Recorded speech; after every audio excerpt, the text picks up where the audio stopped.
graphic novel at some point with somebody. I don't know how good it is comparatively, though. I should check it out. Honestly, the pleasure in it is in like imagining the characters and the situations. I think the ideas, as much as I like the book, the ideas behind the book are better than the book itself. Yeah, I feel like I should read more. The first season though, purely because of Gillian Anderson as media. Okay, like that casting decision was beautiful. Like, purely for that reason, Christina needs to watch at least season 1 of the actual show. I mean, and I loved everything Gillian Anderson is in is just touched with gold. It is just the Midas touch. It's not how I envisioned him, but I fucking loved What's-His-Fuck as Mr. Wednesday. What? Who is what? The dude from Deadwood, like the primary antagonist-esque kind of person, since that show changed until he was almost the protagonist. I didn't see Deadwood.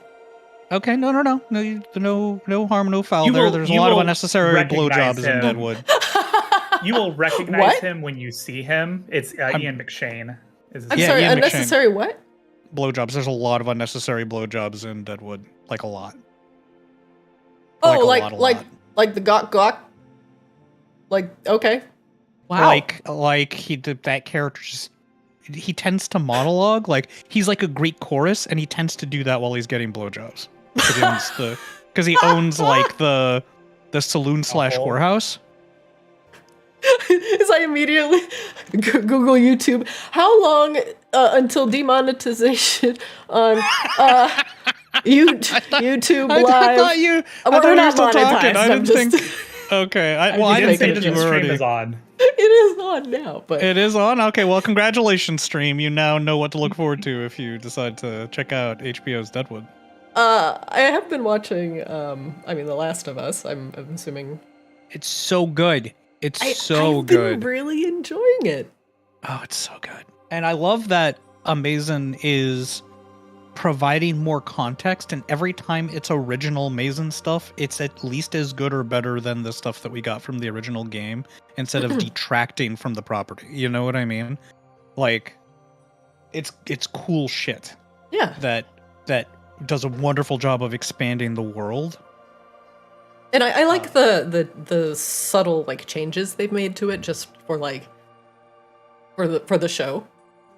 But it's such a light touch though. It is. But I think it's kind of necessary for pacing and for like a non-video gaming audience. But yes, I like it very, very much so far. Biggest likes. I concur. It does not have as many blowjobs in it as Deadwood does. Though, yeah, I think the total count of those so far is 0. Still surprising for an HBO series, but I think the thing about words. I think the thing that I really love about it. Words. Yeah, that was weird. My brain is stupid. No, it's fine. I'm the same way today. I think I also suspect that I have a slight stutter, undiagnosed, but very slight. So it's barely there stutter. It's like Spanx, barely visible. Spanx for language. Spanx for just cram that language in there. Just get it nice and form-fitting. Yeah. Let it roll off the tongue. That's every time I try to form a sentence. In a tightly bound package. Packages. That's what we should take away from this is packages. The word packages. Dead wood. Dead wood. You know what? The word. Oh, Drew's just like, please, for the love of fucking God, get to the point. Ekashiba's sick today, so we will not have our good friend Ekashiba with us tonight. It's so sad. He wanted steak and eggs so bad, and we're just gonna have to give him steak and eggs in bed. Wait, does that mean that we get like an entire episode in Borealis? Questionable. We could get an entire episode of lore narrative and nobody to like aggressively and snidely fall asleep while it happens. Just like Christina could monologue at us for the next 3 hours and It would be fine. I would just be taking notes. Oh no! And here, Bonsai. Well, I actually have stuff planned for Bonsai today as well. So a little bit of stuff for everyone. And I don't want Speaking of anybody Deadwood. in chat to spoil anything. Yeah, speaking of Deadwood, hey Bonsai. Deadwood. A couple of things before we get started. During the break and, well, in the time in between, some of you have come to me and asked me for various things. And I'm proud to announce that those things have all been added to the game in some various form or function, including the companion that Bonsai told me about, and I will let you reveal that on your time. Flicks in your inventory, if you double-click on your character sheet and look in your inventory, you are going to have a brand new and very cool quiver item that will detail exactly what it does. But I am actually going to link it and read it for chat. Because Rain took the time out and some magical items to make this quiver, especially for Flicks, giving it to our good friend Morris Arclight to put together. We have created Astra's Armory Quiver, and the slim magical quiver is made of sturdy hide emblazoned with small silver moons and stars surrounding a full moon. It can hold up to 5 bound objects. I can't read one that's closed. When a piece of ranged ammunition is placed into the quiver, it is bound into the astral space inside of it, and will return to the quiver the round after it is fired from a ranged weapon. Non-magical utility ammunition can be reused. On a critical hit with a magical piece of ammo bound to its astral space, its effect is not dispelled when fired. Magical items can also be bound to the astral space inside the quiver. Once bound, it cannot be removed. A magical item can be shot from the quiver as astral energy, destroying the item and doing adamantine damage to the target. The effects of the destroyed item are applied to the target at the DM's discretion. Start shooting items! What is adamantine damage? Adamantine is like a step above silver. It goes through a lot of immunities. So it's essentially what like League of Legends would call true damage. Awesome. Things that are like resistant to silver are like not resistant to adamantine and things like that. But it goes through a lot of things. It's very dangerous. And with since it will be shooting as astral energy, it will have no potential resistance. Interesting. So instead of shooting a bolt that, like you say, would be like, oh, this one's cold and this one's fire and this one's blah, blah, blah. It's just everything and nothing. So enjoy shooting astral space. I will. So I can just kind of slam any magical item that I want into it, and then that magical item can then be shot out of the crossbow and will be destroyed in the process, but will apply its effects to the target. Yes. Got it. And you can have up to five things bound to the quiver at one time. But that includes ammo. So say if you bind 5 magical items to it and you shoot all 5, then you have no ammo in your quiver. Right. So I should keep a stock of normal crossbow bolts around just in case. I mean, yeah, you just put 1 in there and then you get 4 magical items. But again, once you shoot it, you lose it. So there you go.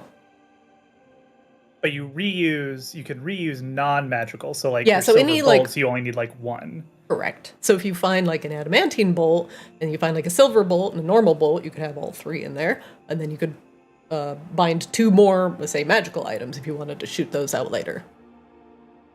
Perfect. All right, sweet. So for you, it'll be up to you to just track what you have bound to the quiver at any given time. What about magical ammunition, like these phase bolts or yeah, so silver bolt of slain shapeshifter? So the silver bolt, for example, if you put that in the quiver, once it's shot, it will turn just into a normal silver bolt. And then the no shapeshifter. If you crit, it will... Then it keeps its... Then it keeps the magic. ability. Yes. Got it. And it will return to the quiver. All right. That's exciting. What about stuff that isn't originally a weapon? Like, I've got this ring of shooting stars. If I turn that into a weapon, does it just discharge all the charges and do crap tons of lightning damage to the target? That's DM's discretion, but yeah, if you threw your ring in the quiver and then shot it out as astral energy, I would probably apply all the effects at the same time. So, like, if you applied a wand of fireballs to the target, like, or to the quiver, could be So it's disastrous. literally just a fucking, like, slag gun, basically, is what It it's turning is. your crossbow into. But, like, there's amazing. always the risk of, like, because everything goes off at the same time, that also means, like, the potential for the wand to blow up, right? Because it doesn't just, like, pick or choose. So, like, okay, you might do, like, 24 d6 damage to the target, but you're, might also blow up in your face because you're using the last wand charge, and that triggers. So, a little bit of this, a little bit of that. Use as necessary. You are trying to harness astral space. Godspeed. And if anything goes for the wrong, potential of it to go wrong. That's so perfect for flicks. Yeah, I appreciate that. I think that's great. but yes, it's a lot bit magic. It's a little bit astral. Yeah, so that's the first item. Also, because Flix, you had convinced a few goblin weavers to stay aboard the Audacity, they were hard at work making you a new set of armor. Yay! And so they had crafted you, utilizing dragon hide, white dragon scale, your oil of slipperiness, and I think that was all I took out of your stash, because you had those in your inventory and you said you wanted to use those. I had made you Rhymefang's hide of cold resistance. You do currently have it equipped. Why my image not linking? But anyway, this armor has been embellished with powerful runes crafted in sorcerous fires, blessed by a powerful being or some other event had bequeathed it with enhanced protection for the wearer. You have a, let's see. This raised your armor class by 1. It was 22, now it's 23. You have cold resistance now. And it counts as studded leather, so a couple bonuses there. Fancy. Did the oil of slipperiness do anything? Like advantage on... Yes, so since it's dragon hide, and I'm assuming you did not want hide armor, they Correct. applied the oil of slipperiness to make it more pliable, creating it as a studded leather armor instead, but giving you the strength of hide. So it actually has a higher base AC. Okay, yeah, I love that. I'm perfectly good with that, actually. So it was just like a little bit of a trade-off. I'm assuming you did not want to be perpetually lubricated. Ground? Well, I mean, I'd take being perpetually lubricated. It's either that or, immune to grappling. And, considering your sexual nature, I'm assuming at least a couple more points in the campaign you are going to want to be willfully grappled. I mean, I take the armor off for that. No, this is great. Thank you, Christina. Not a problem. Will you? Will you take her? Anyway, I mean, we do it both ways. It's fine. I don't know why the image is broken, but it was cool looking. I do apologize. Character sheets for a little bit will still look like butts. The module I use is still, unfortunately, not updated. So everything is still there. It is just in slightly different places for tonight. But since we do not have our friend Ekashiba,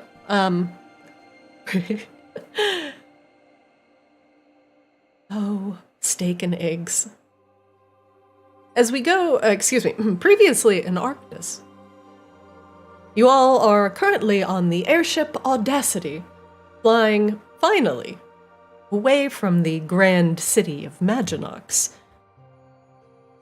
and back to the snowy, cold, frigid, high-altitude area of Borealis, home to beastmen and Goliath alike.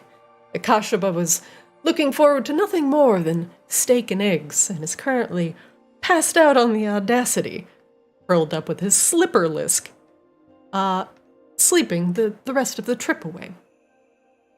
As Bonsai is currently meeting a host of new characters aboard the Audacity, the rest of you had taken care of the assorted terrified tourists on the that were on board, as well as the couple of vampires that you had picked up along the way. And with everybody safe and happy where they want to be, you are off once again to the city of Borealis in the region of Arctis. Now, as we get closer to our destination, a few things had, well, come to light, so to speak.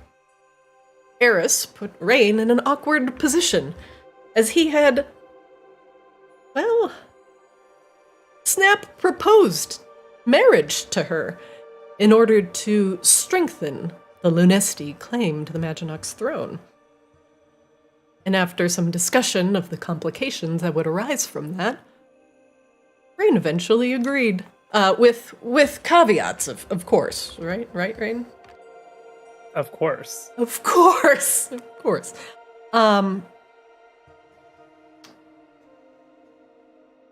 As you left House Vicadus, you had discovered a host of incriminating invoices that ultimately led you to the region of Auralia.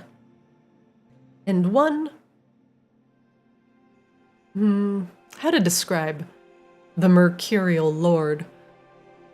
One very interesting fairy name attached to the invoices.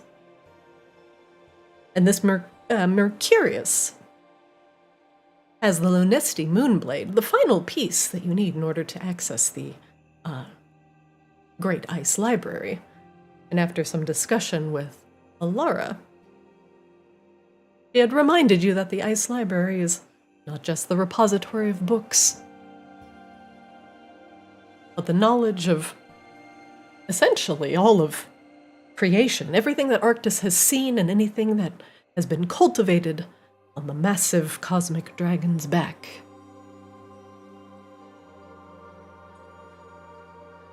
But as we return to the Audacity,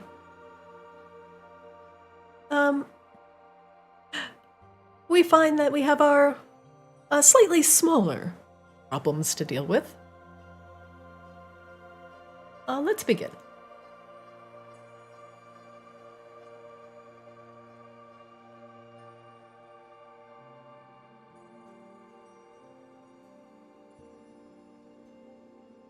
Oh, don't say reading texture.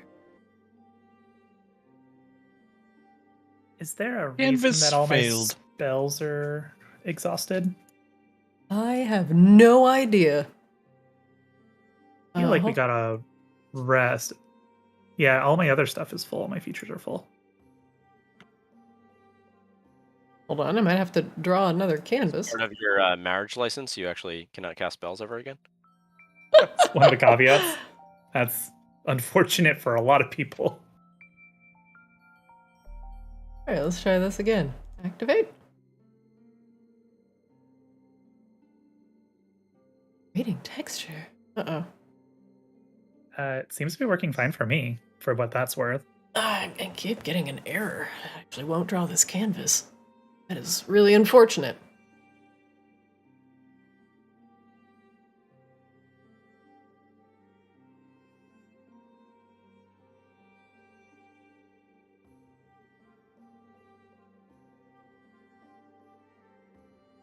I have no idea why it is doing that.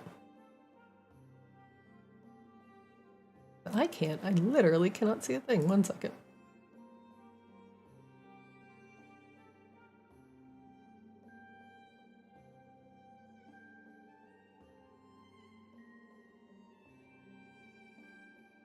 Okay. I might have to reload. Hold on a second. I'll be right back. No, if you have to reload, then we have to reload. Yeah, that's usually the case. Yeah, it says I hate the that. reason why it's not drawing Let's not do not drawing the canvas is because it logged me out of the game. So give me a second. Oh, All right. Okay. Bye. Yeah, I love it when I start the game and I get in the mood and I do the recap and then it's like log out. I like that Forge just fucking logs log you out. randomly. Yeah, I know, and it's like even the stream can see, and Forge is like, no.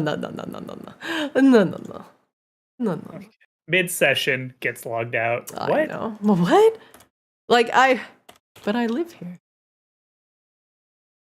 It's okay, I've actually been loading into the game pretty quickly these days, so let's go! Let's go!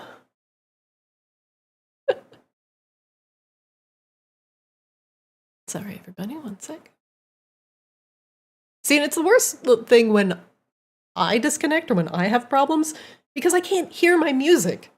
And then I just have to sit here in silence, and that's the worst. I feel like I have to turn on Spotify just to keep myself occupied. Now, see, everything works properly. Let's get that Beyond the Frost Barrier going. Oh, Whoa. That just cranked up really loud. Is that a little loud? There we go. There we go. Back to the Ascended.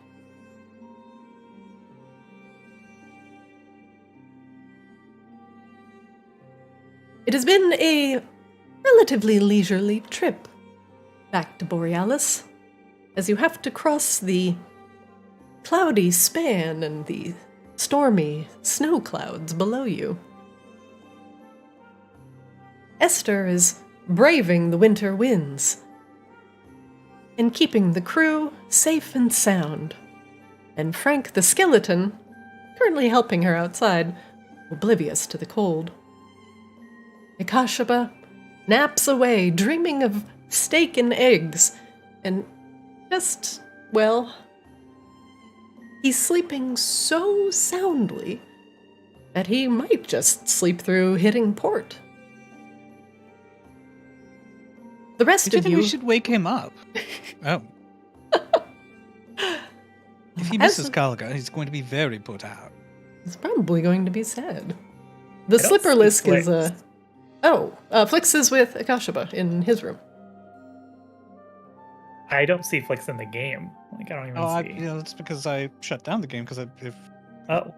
Serena was okay, reloading, I had to reload, right? Oh, well, get back in here. Everyone, I don't know. I didn't go anywhere. Everyone. I don't know, man. I was trying to do. Oh, you must log out. Oh, that doesn't seem correct at all. It may ask you to relog, so. No, I tried to open Forge and it's just spam of you must log in. Yeah, I got that 30 times. Yeah. The whole screen was full. It was just a very AI is freaking out kind of moment. Totally normal authentication services. Obviously. Yeah, their authentication services is that cute little dumpster fire thing. Yeah. While Flix gets back in, let me remind you of the rest of the crew that you have on board. Your friend, Grunge Shieldbreaker, is currently your navigator, and the towering, strong orc has been a steadfast friend and has kept your crew on the right path. Now your tiefling quartermaster, over there in the corner, Shar Iceborn, well, a good friend of Eris, now taking care of all the, numerical things on the ship, as well as organizing your quest log. Shar is a perpetually friendly face, even in the face of adversity. Now, the changeling Thorn Demonsbane is currently on the hunt. She is perpetually on the hunt, looking for any incursions of demons that may penetrate the powerful barrier that protects Arctis from outside incursion. But as that barrier is being weakened and compromised, Horn finds herself quickly too busy for her own good. The rest of your crew downstairs, a host of vampires, dhampir, and former shapeshifters, are all currently discussing how they want to reintroduce themselves to Maginox, and how to get the people behind the upcoming Lunesti introduction.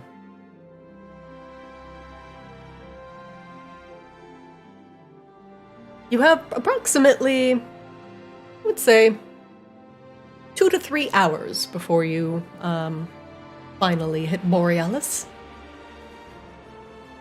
And you can do whatever you like until then. Or you can simply wait it out, take a rest, and enjoy the day. That's where we'll start today. Oh, hello everyone. Rain, Flix, how did everything go downstairs? Flix is currently like rooting around in the stash, like stuffing things into his bag of holding with a look in his eyes like a slightly starved raccoon. What? Nothing. Oh. Did you need help finding anything, Flix? I found everything, thank you. Everything's great. He says, like stuffing a too large sword into the bag until it disappears. Very well, very well. And Rain, how about you? Everything is fine, Shar. Good. I was afraid, things were going to get a little, awkward. But everything worked out. Oh, did you Awkward now? how? She, taps her fingertips together. Char looks guilty. Wonder what could possibly have happened that would have been awkward. Oh, I think we know who put him up to it now. Uh-oh. Why would you suggest it, Shaw? But it makes so much sense. I mean, look, she gestures I knew at there Rain. was no way it would occur to him on his own. I knew it. I mean, honestly. I mean, look at Rain. She's a perfect face for Maginox. She's bright, she's... She doesn't look dead at all. Can we She's stop not even a talking little bit about, zombie-ish. But she's Can a we little stop talking dead about inside. my face, please? Please. Rain is perfect for Eris. In fact, she could bring out, potentially, the best in him. I'm sure it's down there somewhere, deep down in that, drunkard's little heart of his. What? He's a perfectly wonderful gentleman. What are you on about, Shaw? What's your angle, anyway? My angle? Yes. I just want to see Eris happy. And Rain, Yes, of course. of course. What is this, Shaw? What are you trying to accomplish? You have an agenda. What? I have... She lifts up her journal, which has your quest log in it. I have your agenda. Mm-hmm. You are deflecting, but I'll allow it this time. She hides behind the book. But sometime soon, I expect to find out what it is that you hope to accomplish with all of this nonsense. She puts the book down. Well, honestly, if you'd like to know my agenda, sure. Sit. I'm sure, if you may have forgotten, when we first met, I am a scholar. I'm a ley line scholar, actually. And I've been traveling here and there, just studying the lines of and magic. at least as much of a scoundrel as I am, which is why your motives are highly suspect. She smiles. Yes, I have been involved in some smuggling operations of magical items of import that may have been headed to museums at one point or another and gotten lost along the way. Yes, my hands are not entirely clean in that way, but I'm very, very good at... Not clean, you look like a Siamese cat. You are literally a cat. I know. It takes one to know one, is my point. Anyway, proceed. I didn't mean to interrupt. I mean, You I did. always mean to interrupt, Flix. Indeed, I do. But yes, I dare say, my initial thoughts when joining with you in the Audacity was that I would see more of Arctis and see the world and understand how better magic not only flowed through Arctis, but through us. But now I'm starting to see that these things are truly more interconnected than I would have ever thought. That the slow, that blue lava in Isir, now showing up in Borealis, it's not just because of one tunnel, possibly crawling underneath the earth. That had to travel in a magical way. He frowns at Rain. And, well, that makes the purpose of you all stopping the slow just as important. Is if the slow is like a poison running through the veins of Arctis, she frowns, then I may not have any ley lines left to study in the future. Oh, I mean, that makes perfect sense, but what does that have to do with Rain getting married? She, looks around guiltily.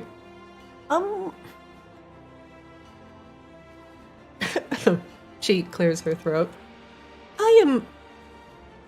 Honestly, She looks up at Rain.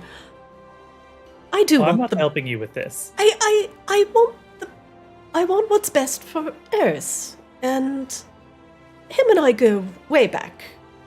We've done each other solid a few times. You can take I thought you were going to say something else, to be perfectly honest. But he's always been reserved. He's kept to himself, not really opened up to anyone, and after he met you, Rain, and you'd left and talked to me, it was really all he could talk about. And, well, as time went on, and especially with, how long we've been on the ship, and with you out and saving the world and whatnot, and his name, he's been having quite a time of it. He sees himself as sitting about while you do all the hard work, and he reaps all the rewards. And I've had to reassure him that it's not the case, and it is an unfortunate position he's in that he is a figurehead. It puts a lot of pressure on him, and I'm afraid without someone strong and bull-headed and confident as Rain, he's going to go right back into holding himself up in some thieves' guild somewhere, calling himself by another name, and just trying to exist from day to day. I'm a tiefling. I'm mortal. I only have a certain amount of years on this world. But someone like him he could potentially wallow in that darkness for a long time. He was always a bit depressed. And he has lit up rather considerably around you, Rain, I have to admit. He really did the tragic lounging quite well before you two started spending any time together. But Shaw, relationships require reciprocity. This absolutely blindsided Rain. And Eris is hot and all, but that's not the same thing as what it takes to provide the foundation for a firm relationship. I'm sorry, are you trying to convince each other, or are you trying to convince me? I'm not trying to convince anyone. I'm just talking because I like to do that. Well, I'll have you know, I've already accepted Eris's proposal. Oh, well, then I suppose it all doesn't matter if it's going to be a disaster or not, does it? I've had to instruct Eris multiple times that a relationship shouldn't be transactional. like... That was one of the conditions, yes, Shah. Oh, well, I'm actually glad he listened. No, reciprocal how exactly? Char looks back at Flix. I'm sorry, what? Pardon? Well, you said something about the relationship having some sort of reciprocity, Rain? Is that what you said? Transactional. Right, transactional, reciprocity. It's the same thing. It's multisyllabic and fun. They're both fun to say. I said one of them. But Eris doesn't open up very well, and, well, he was about to attempt to shower Rain in gifts and gems and other trite things to, well, put some sort of physicalness to his affection.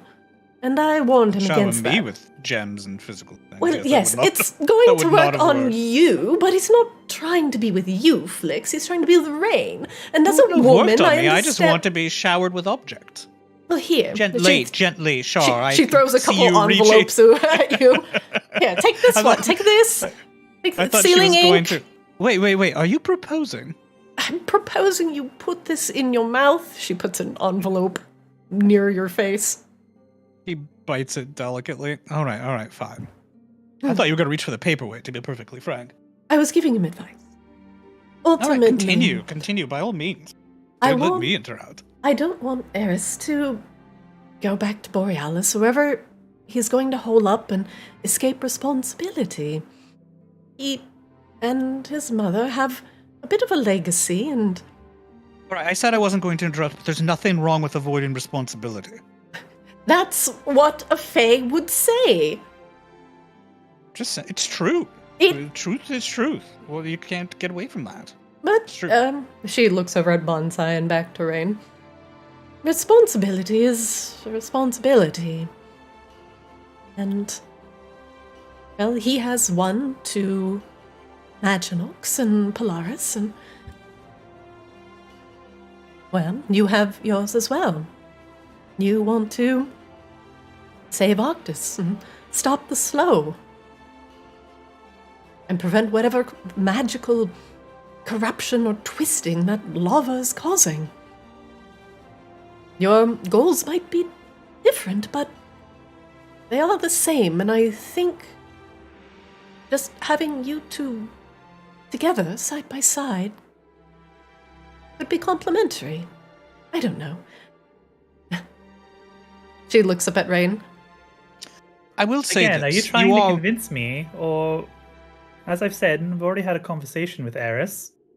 Flix seems to think that I have some sort of devious idea up my sleeve when it comes to hooking you two up with each other. And well, let's be honest, Flix is no stranger to devious ideas. And when it comes to shirking responsibility, Flix talks a big game, but he's frankly one of the most responsible people here. Well, I'm Otherwise, he would not here be because here. I want to do it here. Oh, so you want to do your responsibility here, so you're responsible? Is that how that works? Well, because I chose it. It wasn't foisted on me. I'm uninterested in foisting of any kind. Which is why I was giving Char a hard time about this proposal thing, but that was before I knew you accepted. It's not like you sought this out. It just kind of happened to us. That's exactly haven't why run it's away great. yet. I mean, I knew. I talked to Eris about it. I seeded the idea into his head, and honestly, I've tried, Rain.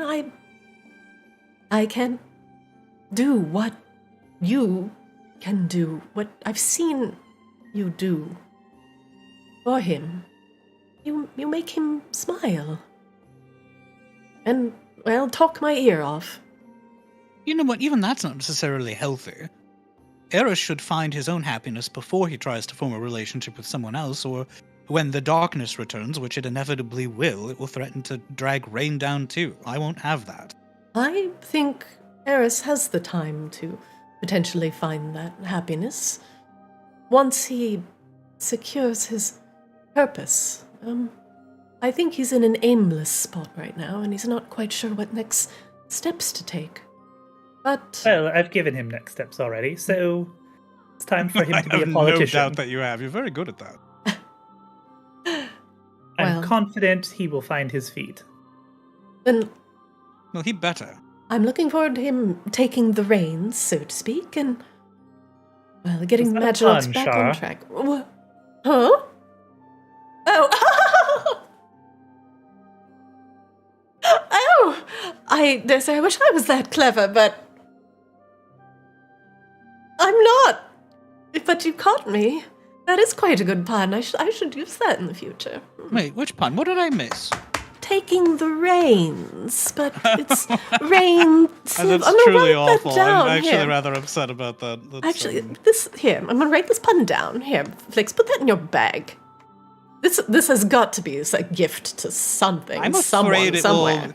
will metastasize if I put it in my bag. What? Some sort of pun elemental? No, put it in there. Like a pun tumor. Yes. A pun growth.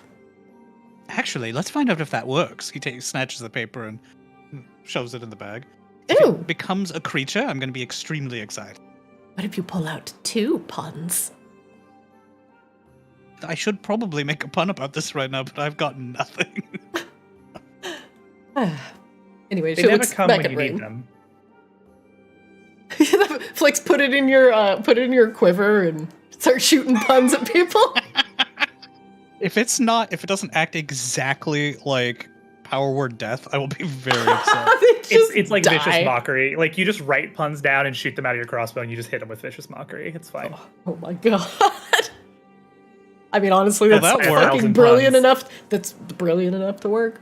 Look, magic But you would is just have what to you make of literally it. make a pun for every shot you do. I could do that. If I'm allowed to do that, I will No 100%. Google.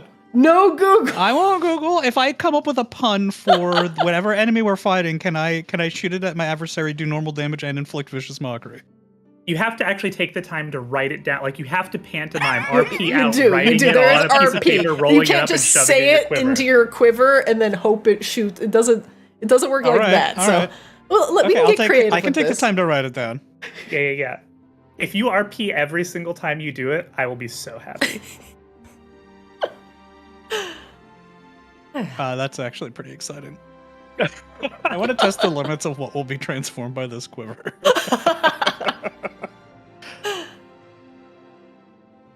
But yes, I think. Anyway, all but you things still haven't considered- covered how you. Is this really just concern about your old friend? There's no way that you can possibly profit from this situation?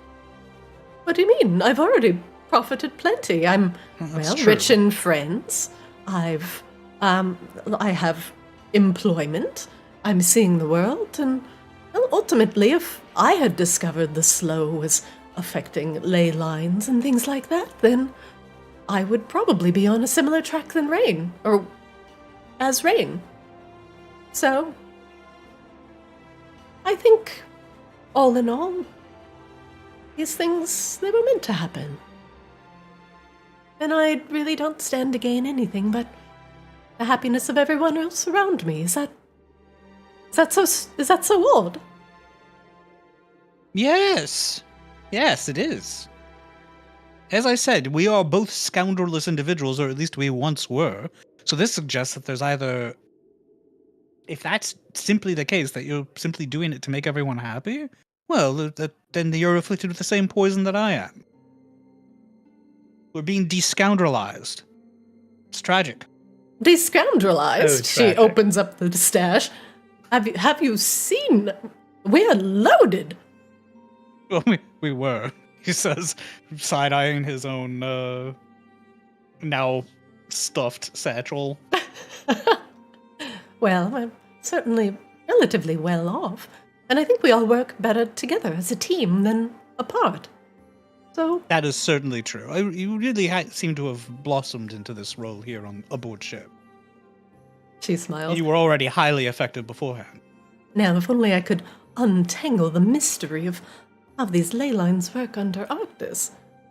Only you could untangle the mystery of Ekashiba. Sorry, Oh. what was that? Where is Ekashiba? He's sleeping. Oh, he is sleeping. Oh, well. Did you hear how many syllables I added to that? Oh, he's out. Well, So much so, I told him that we were about to make landfall at Borealis, and he didn't wake up.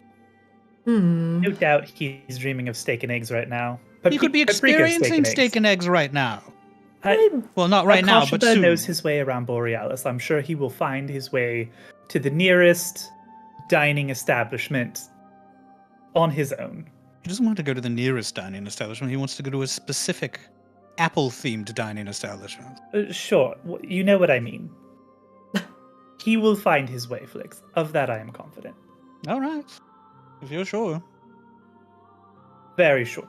Do you really think that Ekashiba wants to go with us to, go talk to Lou and shop for airships? He does not. You don't even want to go with us to talk to Lou. No, but I do want to go shop for airships. Oh, that's right. We have a lot of gold and materials to spend, don't we? Yes, we need to go with Esther, review airship options, and give her a budget. Because we're definitely not going after this ice library, or hell, even to Auralia.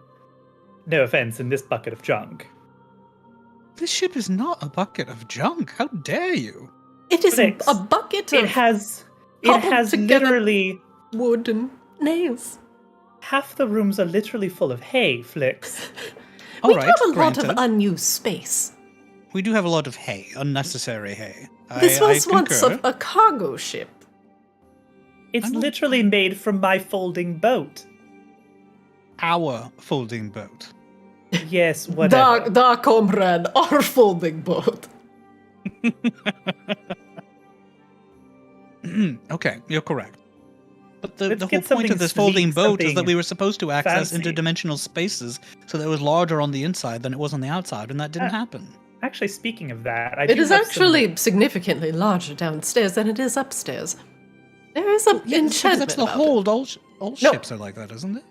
No. If you actually measure the ship from stem to stem, if you measure in paces downstairs versus upstairs, it's actually larger downstairs. There's definitely some magic happening there. Oh, okay, good. I'm glad that aspect of the magic wasn't wasted. Yes, but we have a lot of room. We actually have so much room that we could hold all of those people that you'd rescued. It did come in handy. And the giant dragon skull, and Ekashiba's giant statue. We definitely have to get that attached to the prow of the ship, the dragon skull. And hopefully it doesn't still possess the maddened sentience of a dragon in it, too. Oh, well, that is one good thing about this ship, is that its carrying capacity is incredibly high. I mean, that's unlikely to change. We're talking about fancying things up, bolting things to the outside, that sort of thing, right? No. Esther suggested that we could peruse a number of new prototypes that Lou had been working on. And just take Lucaris and install him as the power source in a new prototype. It still will be the Audacity, though, right? Of course it will be. You could also just say it's the Audacity, too. No, that's ridiculous, Shah. What? Audacity? No, that doesn't work. No. Twaudacity? No, I've already workshopped Wait, that would this. be three. There's nothing here that works. That would be three. We'll save that for the next one. I'm going to try shooting at too furious. You start fiddling with his quiver. He's like, I'm going to try shooting that at you and see what happens. Too fast, too Audacity. Flix, just don't put your bag of holding in the astral quiver. You're going to hurtle yourself out of the cosmos. Actually, that's a very good point. Oh, what happens if I do that, though? Don't! Brain, you don't need to make an Arcana check to know that is a fucking awful idea. Look at his eyes. His pupils are giant right now. No, Flix. It would hurl your smoking husk of a corpse through astral dimensions. Just probably there would be nothing left of you. So it would be me and anything near me, though, right? Yes. Presumably. Probably. I'll just file that away for the future. It would probably create some sort of astral rift, sucking everything in a radius around it, inside of it, until the magic was dispelled. Its pupils return to normal size. Well, you never know when such a thing will come in handy. Oh, please not on the ship.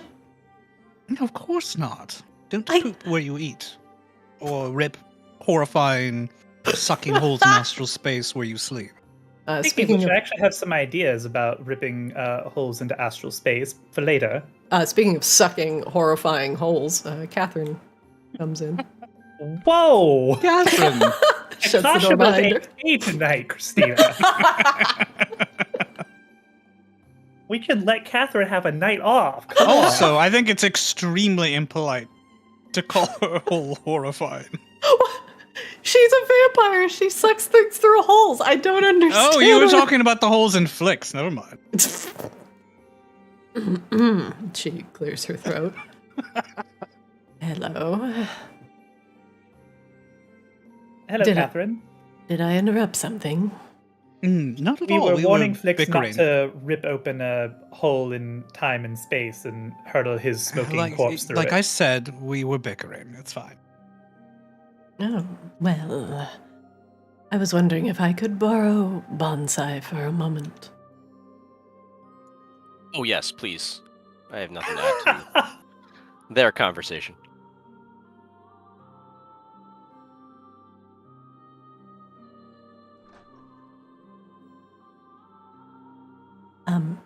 Rain, may I borrow your room for a moment? Sure, Catherine. Yes. Does Thank Catherine you. seem okay? Her voice is a little off.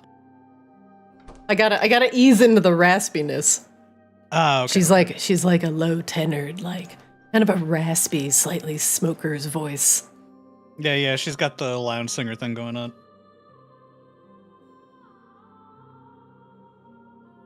Shut the door.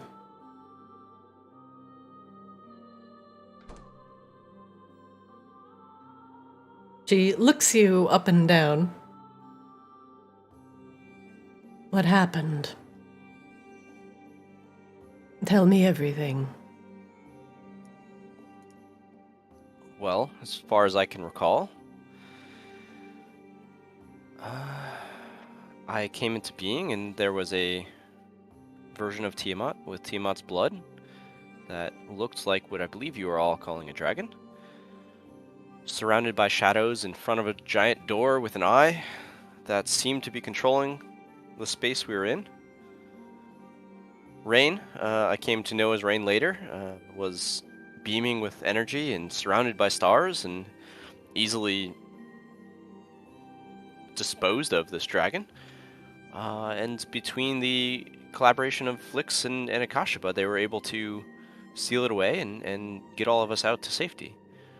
From there, I followed them to the ship and haven't been kicked off yet. Is that what you're Nods. looking for? So you have no recollection of who you were before? I don't, but I clearly can understand all of you, and I can intuit a little bit about the workings of this world, but I have no memory beyond that. I'm sorry that you have come into this world as fresh as a babe. Please, sit, and I will tell you a few things that you should hear. Why do you apologize? She gives you kind of an even look, does not immediately respond. The armor that you wear, or the armor that you are, once belonged to a powerful guardian, a guardian of Arctis.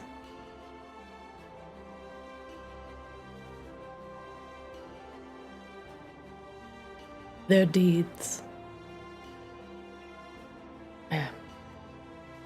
Let me start again.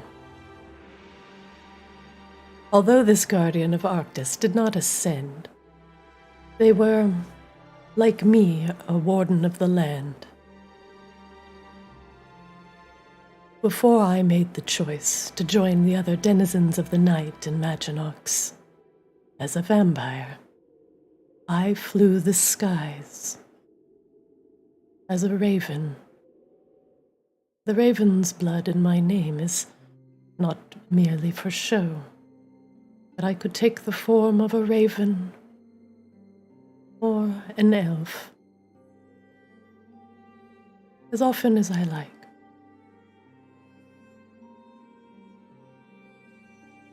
I had family, friends, a whole, murder of us.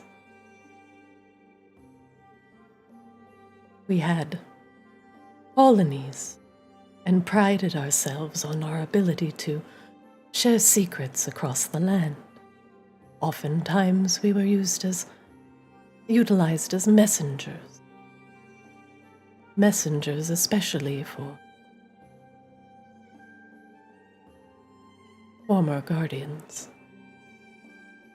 My particular murder of people, the Raven's Bloods. We were close allies with some of the former wardens of the land.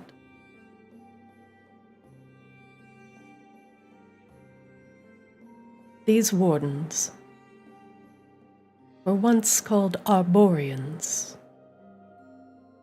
They were a people that were something akin, a cross between a treant and an elf. And like many fae, they were keenly in tune with the land and anything around it. And the Arboreans and my flock were very close, and we slept in their branches, and they guarded us while we slept. While I did not directly work with the guardian you now are, my family did.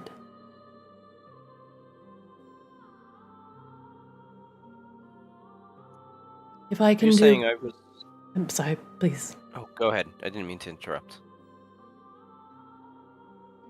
If there's one thing I can do to help you find who you are in this world, I will do it. But I will leave you with as much information as I know about that armor that you... the one who you were before took from the Moon Sage's sanctum. And now that you have merged with it, come back as perhaps the former guardian, but with no memory of who you are. I hope at the very least the knowledge of these Arboreans and the name of the former warden of your armor may be helpful. The ravens have told me that your former name was Oka Ironbark.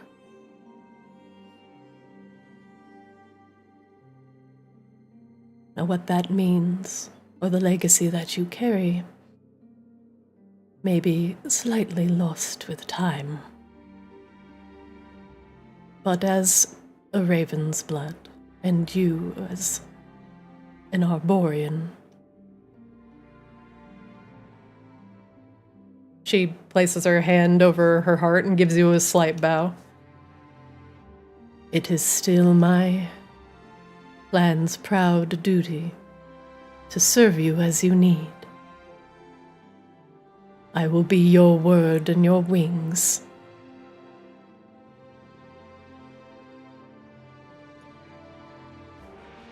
Thank you, Miss Ravensblood. That, I believe, means a lot. However, from your understanding, why does it matter who I was or who I am? How will that help us protect Arctis against these demons that are coming through and all of this misuse of magic and everything that you're telling me about the Ascended not really filling their purpose? She nods. But you were once as a warden of the land and the Arboreans. Many of you had met a rather tragic end after the arrival of the Slow. As you were so in tune with the land that many of you became twisted, different. As the land became poisoned, many of you passed. And now that you are coming back, I feel that it is potentially a sign of hope, potential purification of this poison. If rain cannot do it, if something cannot give her access to the Great Ice Library, then it may still be up to you and any other Arborean that you can find to prevent the Slow from completely consuming this land.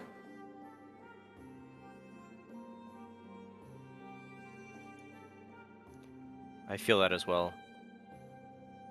However, why are you telling me this? What is your place in all of this? He nods. Our family ties to the Arboreans go back generations.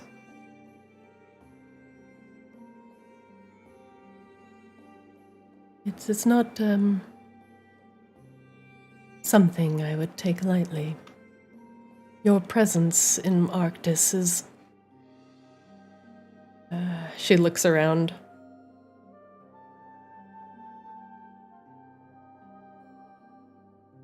As a keeper of secrets and whisperer of words, I have not heard any sight or sound of an Arborean for quite some time. And you being the first to be back is going to cause a lot of stir.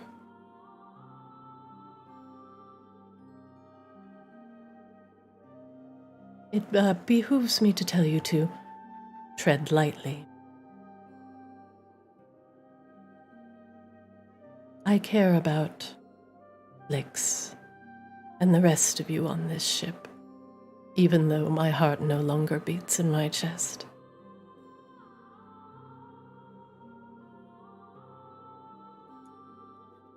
Throughout all of that Catherine was giving the answer, Bonsai was trying to intuit if there's some hidden motivation, or if you're lying even in the slightest bit throughout that. Make me a insight check. It was a 17. 1 second.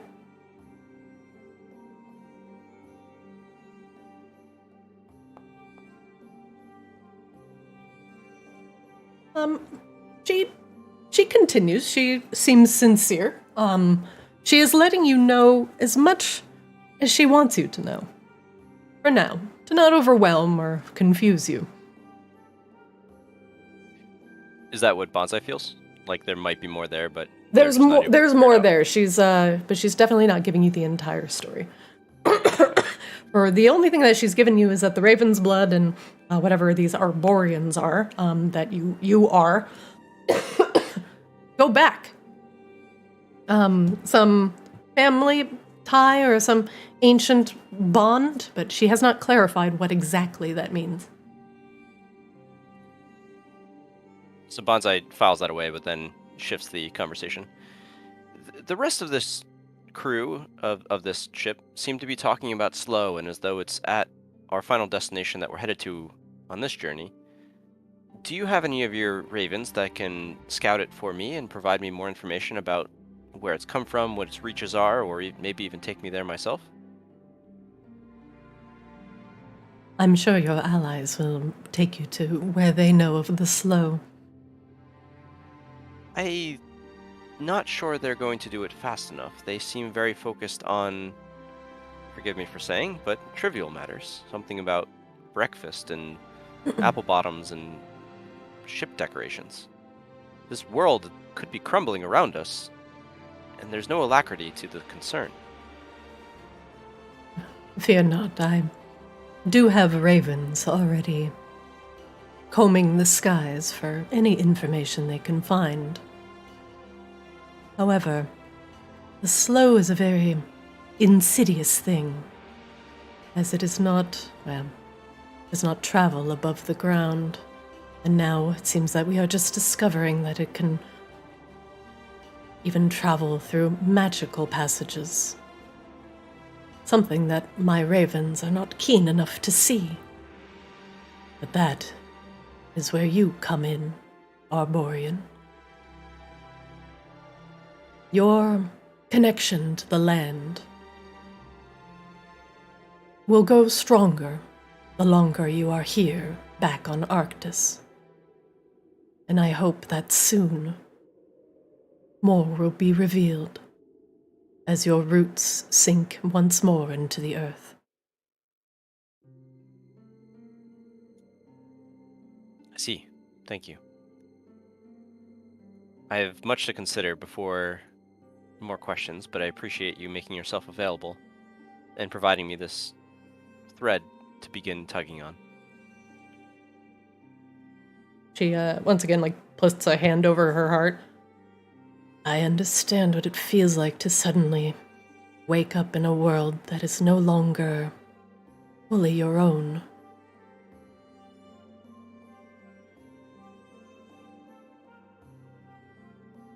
How is that relevant? She looks back.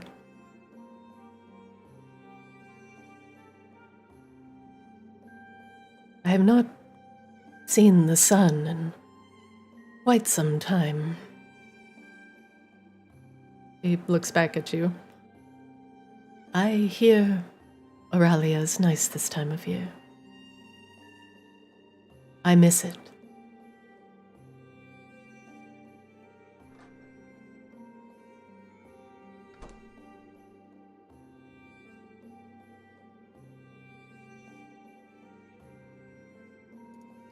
Looking around the room here, is there anything that Bonsai is noticing particularly? Like, it was described as Rain's room. Is there anything he can tell about Rain from the keeping of the room? Rain? It is covered in loose pieces of paper with various arcane scribblings and formulas and diagrams on them in just a general state of disarray.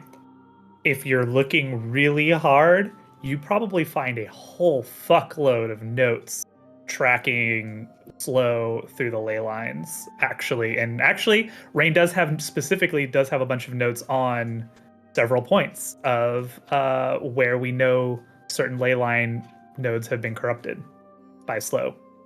What language does Rain write in? Rain would probably, let's see, Rain would write in Sylvan. Oh, yeah. Bonsai's going to be in here for a while. Catherine exits Rain's room and comes back into the main room.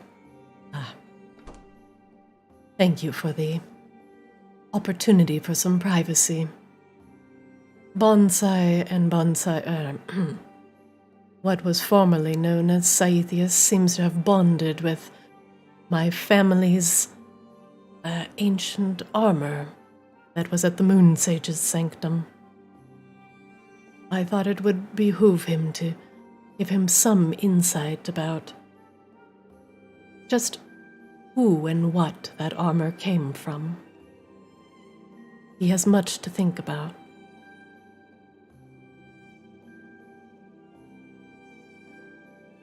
And would you care to enlighten us, Cliff Notes version?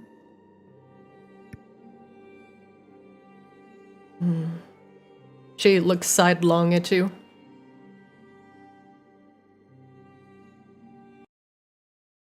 Music stops. Record scratch?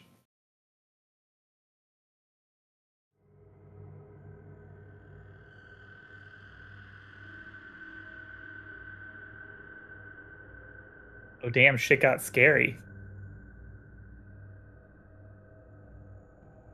After the raising of Verticula and the ascension, So, Verticula? yes, it was where Tessapulcanis, that was the name of the city that was raised in her destruction. There I were see. many, many casualties. Not just at the city, but the surrounding area. There were a significant number of Arborians that lived in Isir who attempted to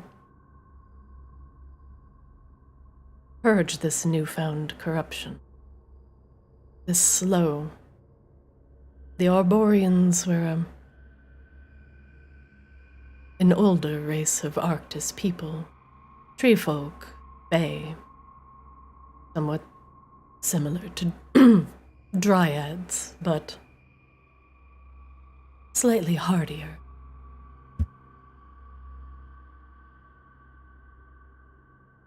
Many of them worked as purifiers, somewhat similar to Thorn here, but kept aberrations of the land at bay.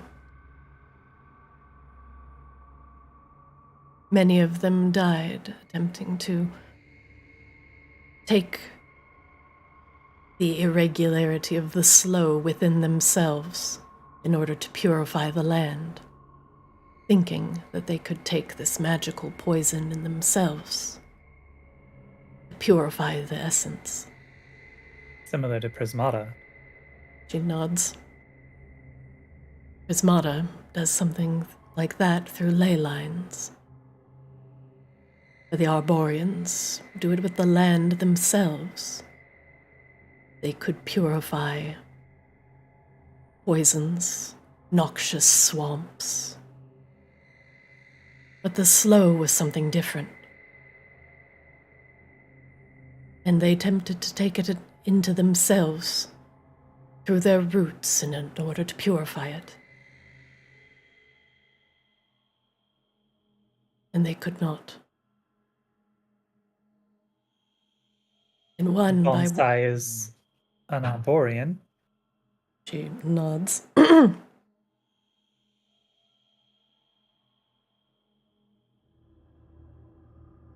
And the Arborians that took the slow into themselves started to become sick and twisted.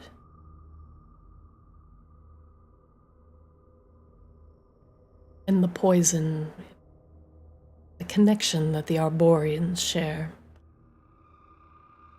She gestures vaguely.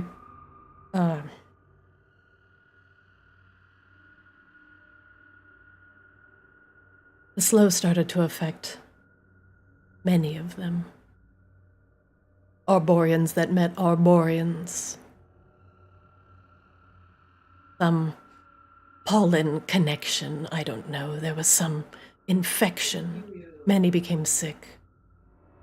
The ones that took the slow within themselves could no longer function in organized society and became twisted versions of themselves. And the other Arborians, the ones that got sick, did what they could before dying. She looks at the table. Some of them even giving up their very bodies to protect the ones that still could fight. She looks up at Rain. That armor that Sai had found had carried a terrible curse along with it. And it hungered for blood, yes? Yes. An echo of what had affected many of the Arboreans. And the ones that gave their flesh and essence to us as armors and weapons so we could persevere in order to protect and purify the land. Even those items were corrupted by this slow, indirectly, but still corrupted. And I would not think in all of my years that I would see an Arborean reincarnated from the corrupted armor they had initially made themselves. What a terrible thing to remember. Wait. So you're saying that Bonsai is the resurrection of a dead people? She nods. Well, that's tragic. How is Bonsai going to make more of themselves? Do we need some bees?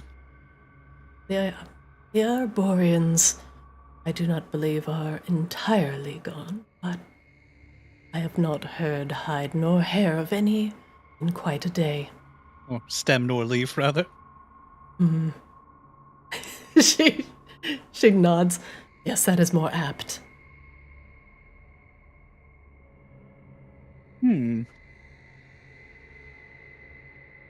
Well, obviously, in addition to everything else that we need to do, we need to find Bonsai's people. If they exist. You can find potentially remnants of them around Isir. But I would not suggest going into their twisted woods. I was going to say, I imagine they are not the friendly people you would have once known then. No. Their because they're minds corrupted are by gone. slow. She nods. Well, if we stop the slow, well, couldn't they heal? I don't know. I am not an Arborean, unfortunately. Oh, we still need to find them. Bryn, you know an awful lot about the volcanic incident. Do you know where Tessa found this slow? It's obviously not of this world. She had to have brought it from somewhere, ripped it from something. Or something offered it to her, most likely. Catherine shrugs. I wish I knew. It was a terrible power she had cast down upon that city. There was a terrible corruption festering there, regardless. Powerful magics colliding against each other, having wild consequences. Is it possible then that the slow wasn't actually what Tessa unleashed? It's merely what remained after the clashing of magics? That is possible. I do not know if the slow has an external origin, or is merely an amalgamation of powerful magics colliding and remaining in a physical form.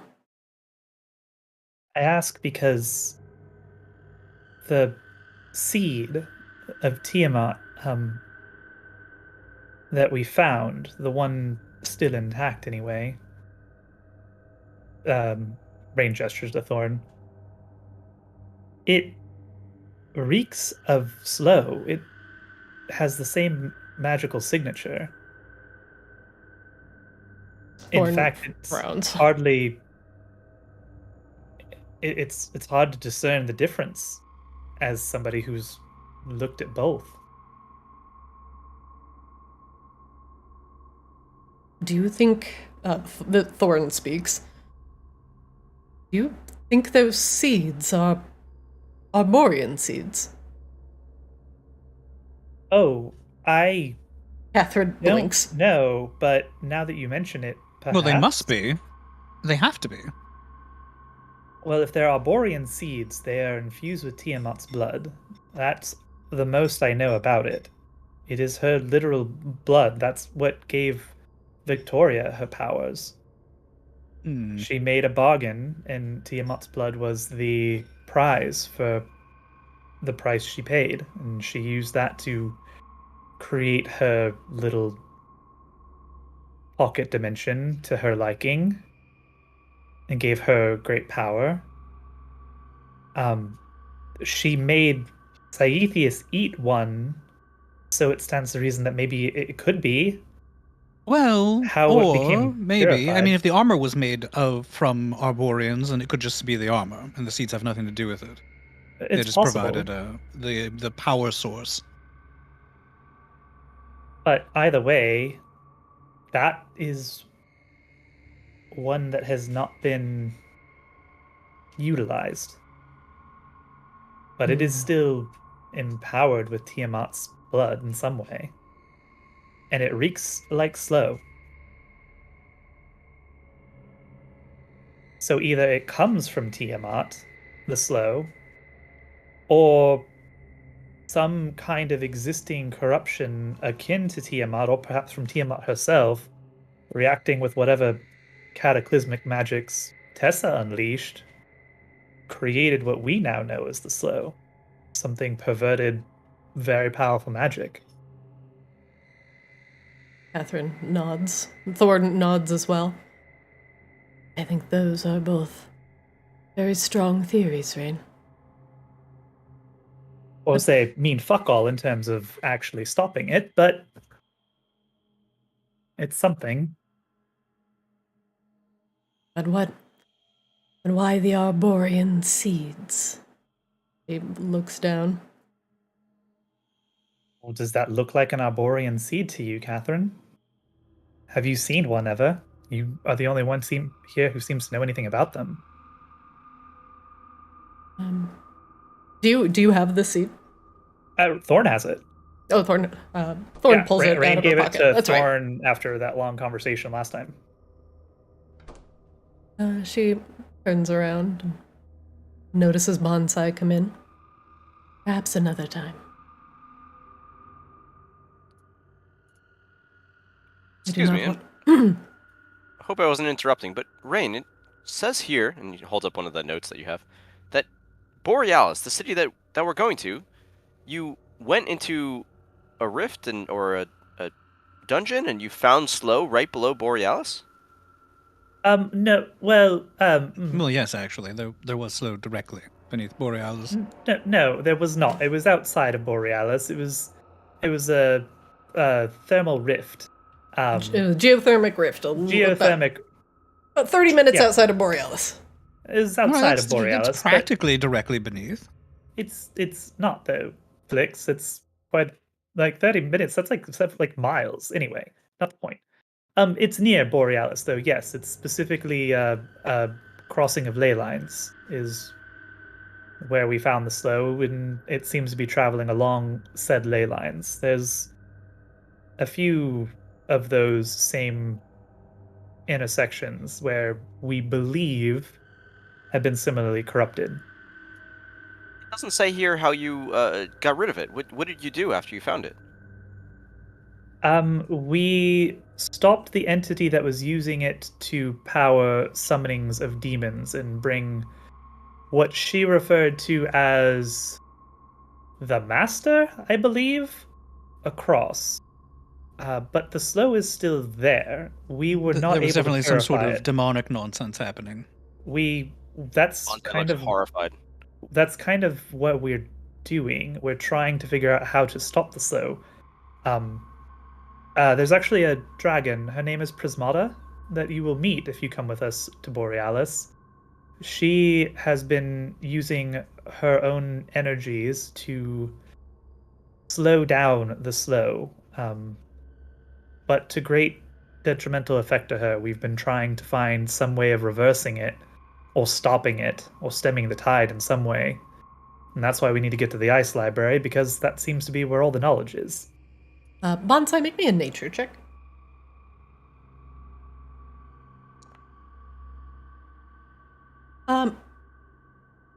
The name Prismata, or even just a crystal dragon, gives you a strange sense of deja vu, and you feel like these dragons were very important to the Arborians for some reason. And you feel in that memory a certain kinship with the dragons, as Catherine and Rain had mentioned that these dragons were like magical purifiers. Arborians are similarly the same, but purifiers of the land. So you left Prismata in charge of the defenses of the slow. Is she No. adequately equipped? No. We left her. That was a role she had taken on herself and had gotten herself very weak to the point where another dragon had invaded her lair and absconded with her prismatic shards. Flix is wearing him now. Actually, yes, Flix is actually wearing that dragon now. We defeated that dragon and recovered her shards and left her She's in quite the care... comfortable, you should know. Him. Well, I think Rhyme-Fang was a defender him, or but guardian that's is not meant to be comfortable. You No, just said that there's groups that are using this area to summon demons, and you just left it unprotected? Is that accurate? You seem to think that this we Borealis are capable of being officials, everywhere all at once. Well, no, Could you Borealis be everywhere officials all at are once? actually responsible for securing it and have. The Artificers Guild, where actually Prismata is right now, has resecured the geothermic rift to our knowledge and has been keeping an eye on it. Prismata is very weak, though. Recovering her horde is the best we could do to try and energize her so she can continue to do what she's doing. Correct, and I'm not wearing the Guardian, I'm wearing the one that tried to kill the Guardian. Bonsai, when you get kind of a flash when Rain says a dragon's hoard instead of piles of jewels and gems. In your mind, you see diamond and refractive crystals lining the walls, a cave that's just scintillating with light. And you blink and it's gone. Do you have a suggestion, Bonsai, on how to reverse the effects of the slow? Yes, if we can save Prismata, that would go quite some way toward furthering our efforts. In fact, most of the reason why we're doing all of this is to save Prismata's life. At least... Well, that's what started it, but yes. Yeah, I don't have any suggestions at this moment, but I believe seeing Prismata and then seeing the slow, and then maybe we should discuss further. And Bonsai looks up to Thorn to see if there's any reaction as they're saying this. Thorn is very, very aware of this conversation, and she actually is aware of what's going on in the geothermic rift. She can kill demons all day, but she cannot stop the slow. But she nods at you in respect. Would you like to go to the rift, Bonsai, to see the slow for yourself? Would that help, do you think? Catherine gives you a look. Just the look of like, did you not fucking pay attention to a single goddamn thing I was saying? Catherine can give Rain all the fucking looks she wants. Rain does not give a shit, because this is a fucking puzzle that needs to be solved and nobody's helping. She is just like, Flix, you catch the look. I mean, you know Catherine very intimately, and that is the look of like, did I not just tell you that all the Arborians just got fucked up trying to absorb the slow into themselves, and you want to bring this guy to the slow? Oh, yes, perhaps it would be best if we, didn't bring Bonsai directly to the slow. Bonsai is not a child. Bonsai is literally a child. Bonsai is 10 days old. That's not exactly my takeaway from what Catherine just shared. Why are you drawn like that? Like, he's actually 500 years old. Like, he's a reborn guardian of some kind. And right, but look, Bonsai has all the instincts of this guardian with none of the guardian's actual experience, Rain. And they fucked themselves up trying to do this in the first place. They ruined their entire peoples and accomplished nothing. Worse, they all became corrupted. Sorry, you probably didn't want to hear that part, Bonsai. No, it absolutely needs that. This looks like information that, Catherine, you were not giving me. But she was Bonsai. Trying to spare you, I suspect. I didn't... It's Damn all right, Flix. Catherine. It's all right. It's all right. I didn't want him... We're not He's been in this world for 10 hours? Days? Hours? I don't know. We're not going to get closer to a solution by sparing people their feelings. And We you're also going to don't want throw Bonsai him to go immediately mad. into the thing that I know has already killed all of his people? Well, now he knows that, and maybe we can make a different decision. I don't want him throwing his life away so quickly. I know the Arborians. I know they're going to jump at any chance to purify the land. At any cost. I don't... Well, I believe that's precisely what he would have done had he not known about that. Now he That knows. is precisely my point. She... That was crucial information. Now Bonsai knows that what the great sacrifice that their people gave didn't work. So now we have to try something new. Or we just need to learn more of what's going on, and I might have been provided to be what you need. I don't have those feelings that you're talking about. I'm not afraid of death or continuing the cycle. I am afraid, although I Of can't feel it. failing. Yes. Yes, failing and allowing Tiamat to continue with what they're doing. That can be just as dangerous. Well, getting more information is certainly what we need to do. And that's precisely what we have been doing at Bonsai. That's honestly what all of this is. Information about how good steak and how many days you have to smoke a ham for it to be delicious? Is that the information you're going after? Well, no, but we need to rest sometimes. We've been going very, very hard before you were reborn. They are mortal, Bonsai. Remember this.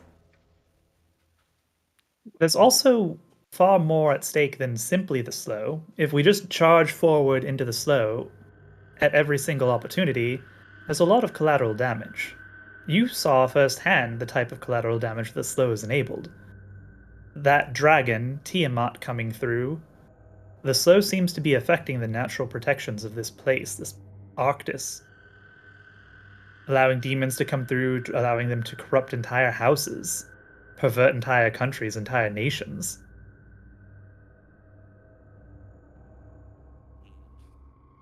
Maybe they all need to be removed. Well, you might be correct. So far, we've removed quite a high percentage of them, but the point is that this is not just a linear fight. It's multidimensional. And trust you have the Order at your back, Bonsai. In order to eradicate these demons, we have muscle. We have... Well... She looks at Flix. We also have a Flix. Indeed you do.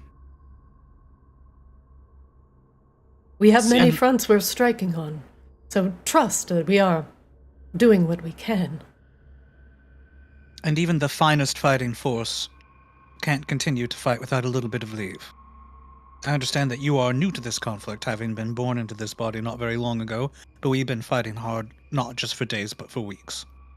So, yes, we want some steak and fucking eggs.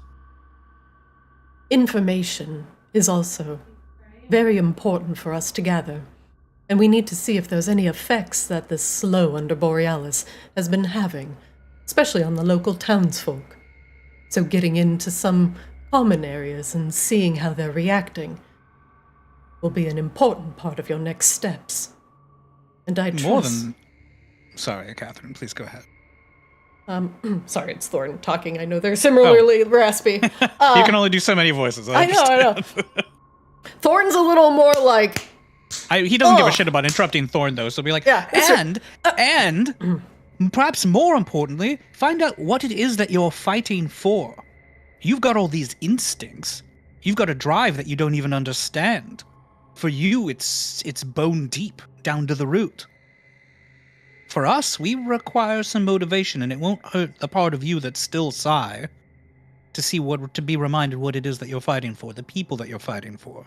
It's a good, interesting point. Is there still a part of them that is Psy? Well, there has Rain to be, looks right? between Bonsai and Catherine. Catherine shrugs. I don't know that that's a fair assumption. I don't know. does not matter who or what I am or was or am going to be. It matters what we're going to do to solve this issue. Well, it matters to us a little bit. Aetius was a member of this crew, and I mean, for everything, that does matter. But I also wouldn't put that on you. Perhaps he Does is Aetius have just dormant. information? Maybe Catherine, there's some way that we can still tap into their information and see if he had something useful. I don't know that he had anything useful, to be frank. I think we would have found that at some point anyway. But Look, more Scythius that- wasn't defined by being useful. Scythius was defined by being Psy. and the in the end, greatest rather irony is selfless. that Psy would be the one that would be dragging their feet the most on solving this problem, I suspect.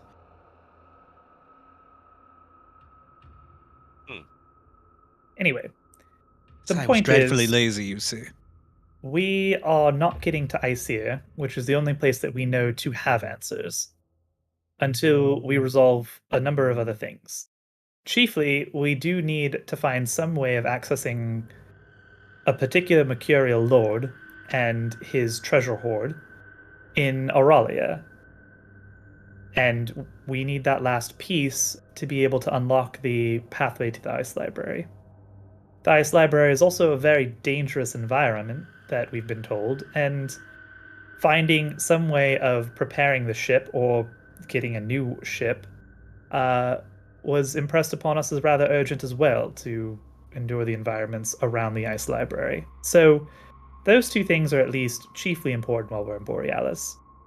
Reconvening with Prismata, seeing how she is doing, seeing if there's anything more we can do to further her care and further delay the slow is also a worthwhile effort. And perhaps you meeting her would be a good thing, Bonsai. Yes, absolutely. If there's any answers from Prismata or just seeing Prismata, that seems like a great first stop.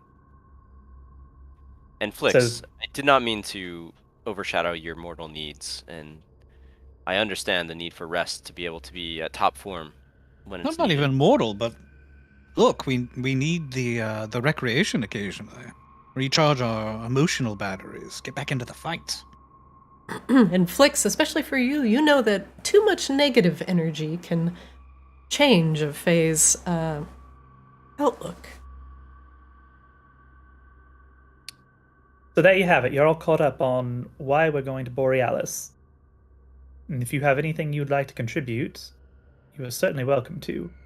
I would happily accompany you to the geothermic rift if that's something that you feel is important, despite the dangers expressed here. It's a mistake. It's a mistake. It's a mistake. It's a mistake. Despite It's a the mistake. dangers expressed here, you are a person, and you are certainly capable of making your own decisions, and hopefully maybe this time we can make better decisions together than our predecessors.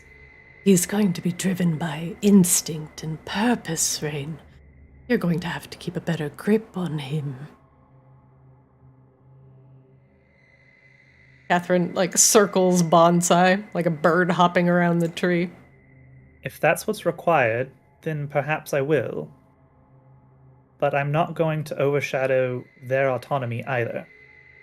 Yes, well, as an advisor, I'm going to advise that you not throw your life away by swimming in a puddle of slow so soon. Frankly, anybody swimming in a puddle of slow, I think, is throwing their life away, not just Bonsai. Yes, but not all of us have the instinct to hurl ourselves into it. And we've seen how very instinct-driven Bonsai has been thus far. Yes, you've all convinced me both to not rush headlong into slow, but also to consider just all of the different aspects of this. Thank you. And for Okay, what cool. it's worth, we'll find plenty of slow. Like, we have Yeah, many we will. places on our agenda that are presumably chock full of the shit. I'm sorry, It's truly Bonsai. horrible. I did not mean to keep important information from you, but I did not want you immediately charging headlong into another poisoned pit.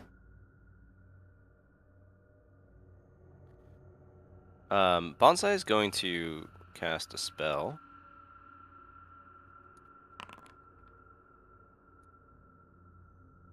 Zone of Truth. Oh! Ah! Yeah. Shar?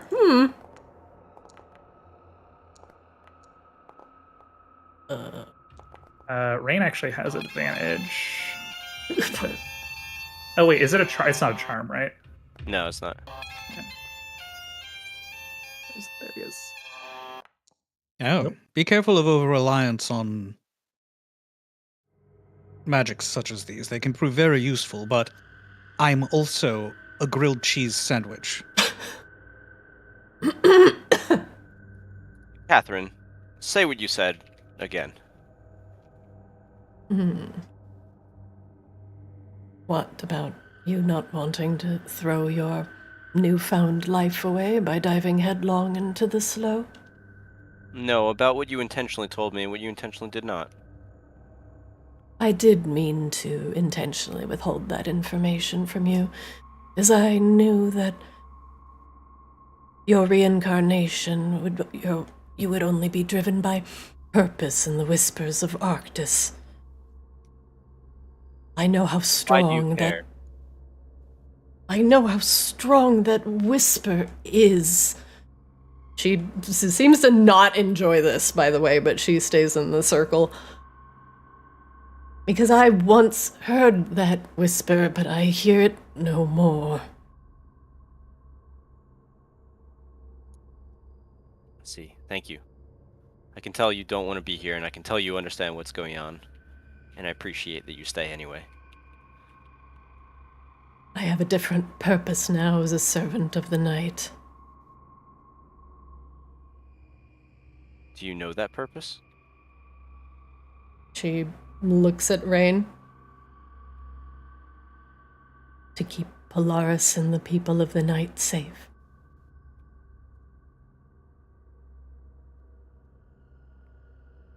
Insight check that look. What was that look about? She's still in the zone of truth.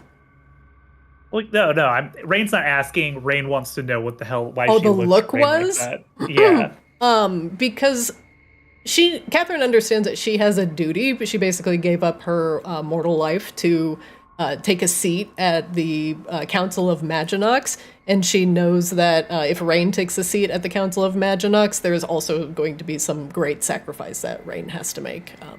What that sacrifice is, that will be different for everybody, but if you take a seat in the table of Maginox, you are going to sacrifice something, and for Catherine, it was seeing the sun.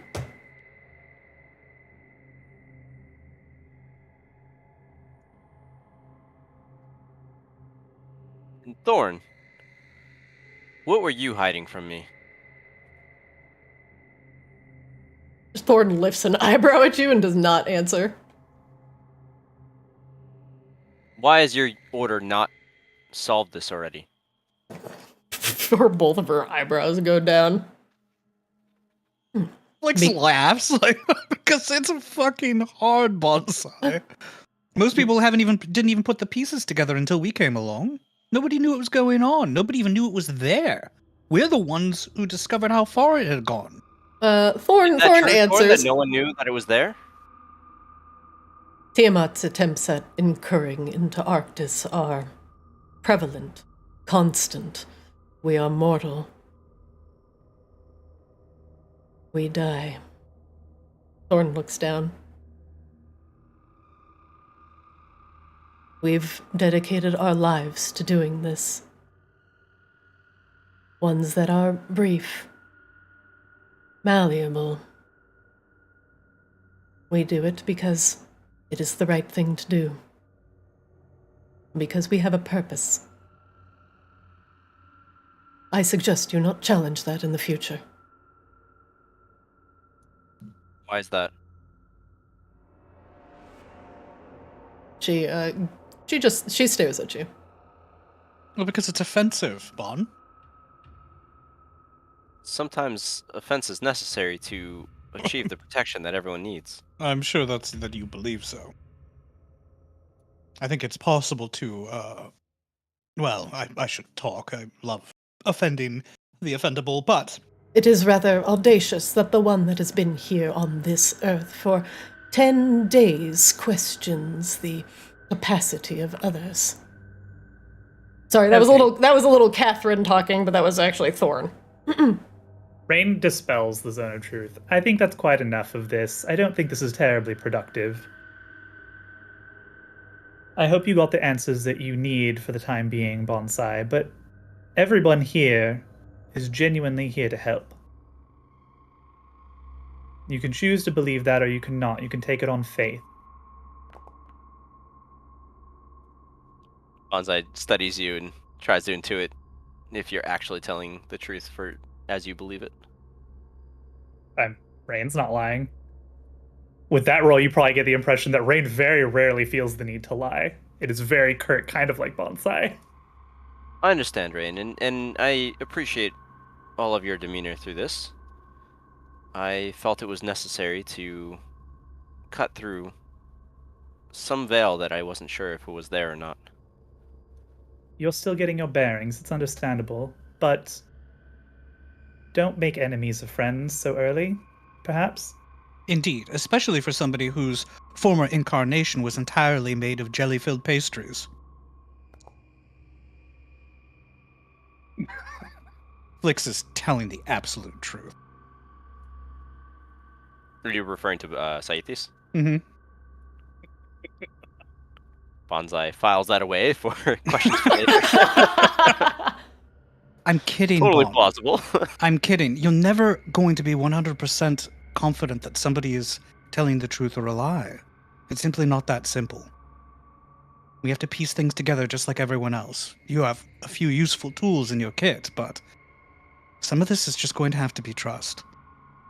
And perhaps that trust will be broken. We hope that it won't be. But that's just how it is. Flix, you better not go back and do what you came here to Arctis to do. I Or I wouldn't will have be said, there right behind you. and I would welcome it. I averred from that course quite a long time ago. I had plenty of opportunities to sabotage things. He's a Sealy Fae anyway. He can't do any real harm.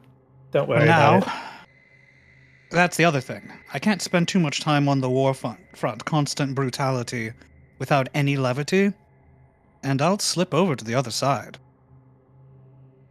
Too much blood and pain. You know, You can't we're stay not too Sealy bad forever in on, those conditions. We're not too bad on the other side, Flix. No, but Not you all are of us. darker. And there is greater cruelty there. Your own Iron Maiden incarnation is proof of it. No such thing would exist amongst the Sealy. No such thing need exist amongst the Sealy. No, that's another debate, isn't it? All right, then.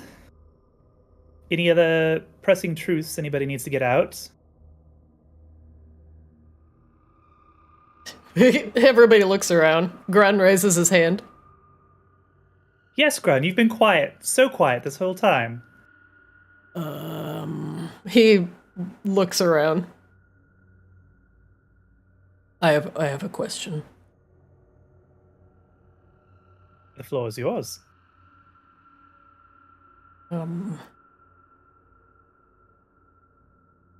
He gives a good think.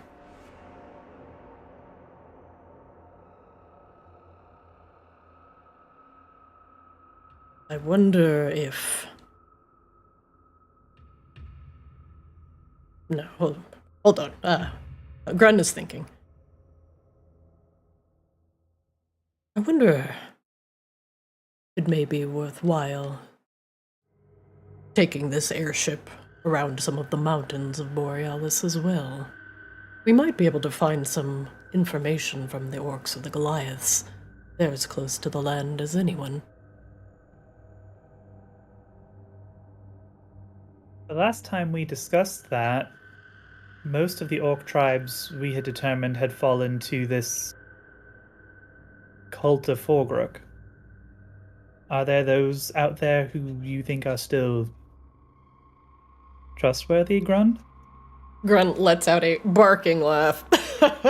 No, probably not, but we could probably just muscle it, the information out of them. Oh, well, okay. We did love quite a good bit muscling. of that, but He grins. That's one lead. And look, those shamans or whatever they were something that we were going to have to deal with one way or the other eventually anyway. well, we do know that there are other locations where God, what was her name? It was a G something. Oh, Griselda. Griselda, that's right. I couldn't Griselda. get past Grabella, so I was like, it's definitely not that. Who is this Grabella? We should hunt them down. Oh god. I don't know. I have strange dreams about a Grabella. Like every Oh, week is she it's nice? on a regular, not particularly, actually. It's quite a fiery personality. Sounds Yes. wonderful.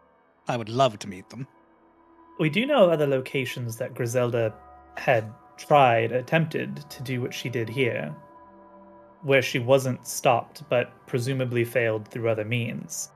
She may not have known about ley lines, but she knew that there was some great magic to be had there. So, Well, she She did was- know a little about ley lines because that's where we got some of her notes. That's how we learned that it was traveling along them.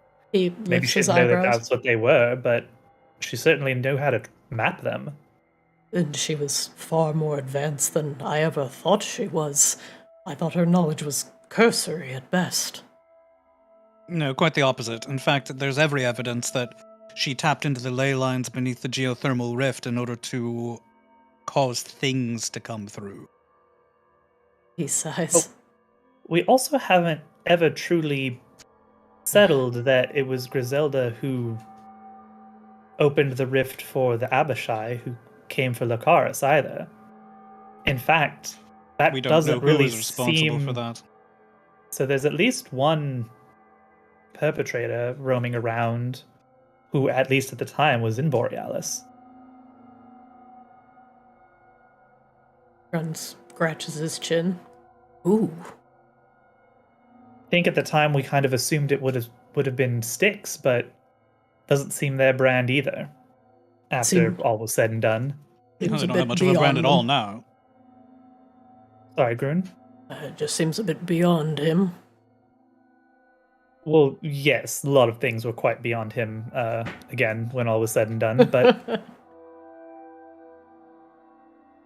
so I fear that there still might be some entity working in the shadows against us, even perhaps still in Borealis.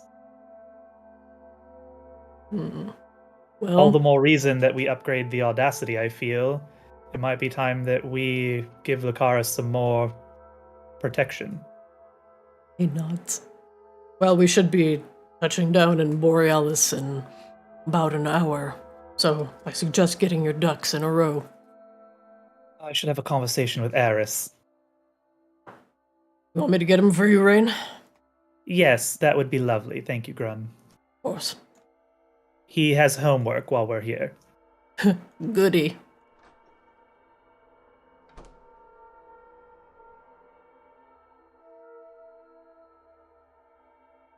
Grun leaves.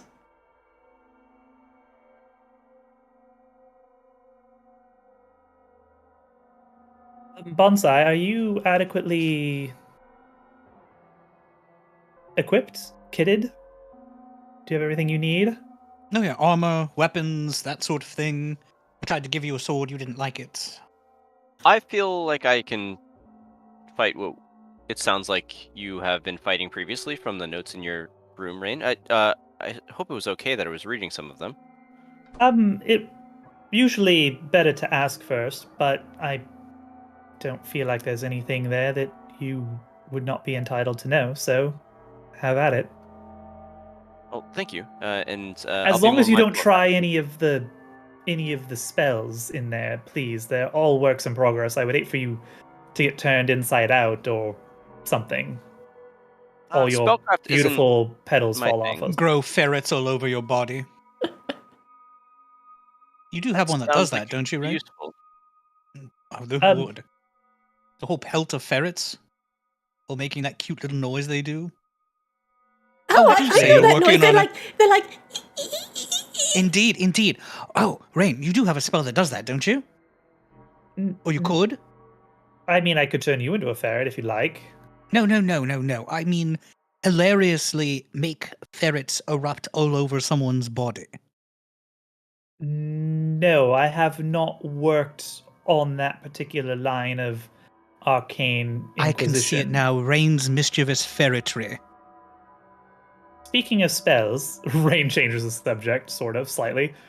Actually, I do have something, Bonsai, that you might be interested in. Your power, do you know where it derives from? I saw you using quite a bit of magical... Well, you issued a magical command to Victoria. Sai, just out of character, you are confident that your power comes from the essence of Arctis and the land of Arctis itself. Yes, I was confident in that. Okay. Okay. So your power derives from some kind of bond. Well, the tree grows from the soil, and the soil had all the nutrients and everything necessary Oh, for no, the tree stop, to become a please, tree. stop. It sounds like you're describing dirt magic. Please stop that. Oh, yes, I Well, believe that is it was exactly literally dirt magic. I think I might have something you might be interested in. Where? There we go. Haha. Oh, what are you doing, Rain? What are you doing, Step Rain? What have you got there? A knife? Whoa. There we go. What have you got there, Bonsai? Knife. Rain hands Sai a scroll. Is this more information about slow?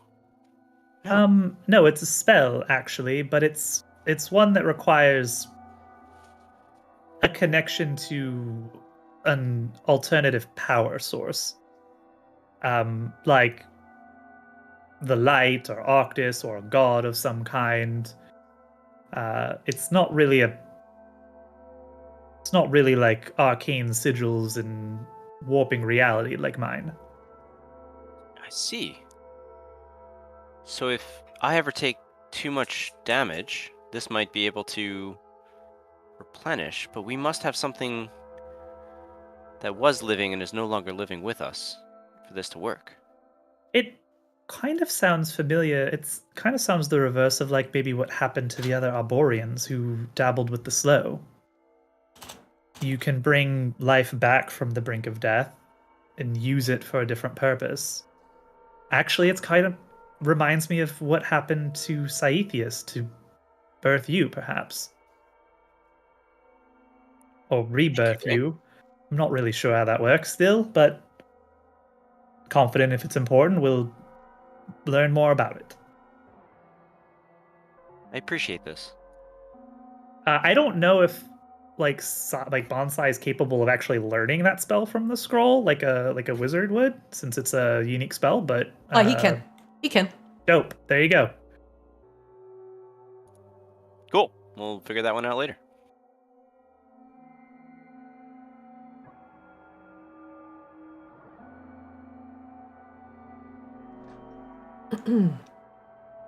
Eris comes in. Shuts the door behind him quietly. Yes, Oh, Rain. Eris. Hello, dear. He blinks at you. Hello, Rain. Mm-hmm. I have a favor to ask of you while we're in Borealis. Of course. When I get back, we are going to entreat with Queen Celine via dream. You and I, the two of us. When you return from Borealis, Well, at some point, maybe while we're still here, but when I get back to the ship. We're gonna go check on Prismata. We're gonna peruse some new airship duds, things like that. Esther is really excited about. Yes. But yes, when I get back, but they're part of requesting aid for Maginok specifically in the support of House Lunesti probably will come best from the scion of House Lunesti. I'm certainly happy to entreat on your behalf, but I think you should have something prepared as well. Sincere gratitude and the like.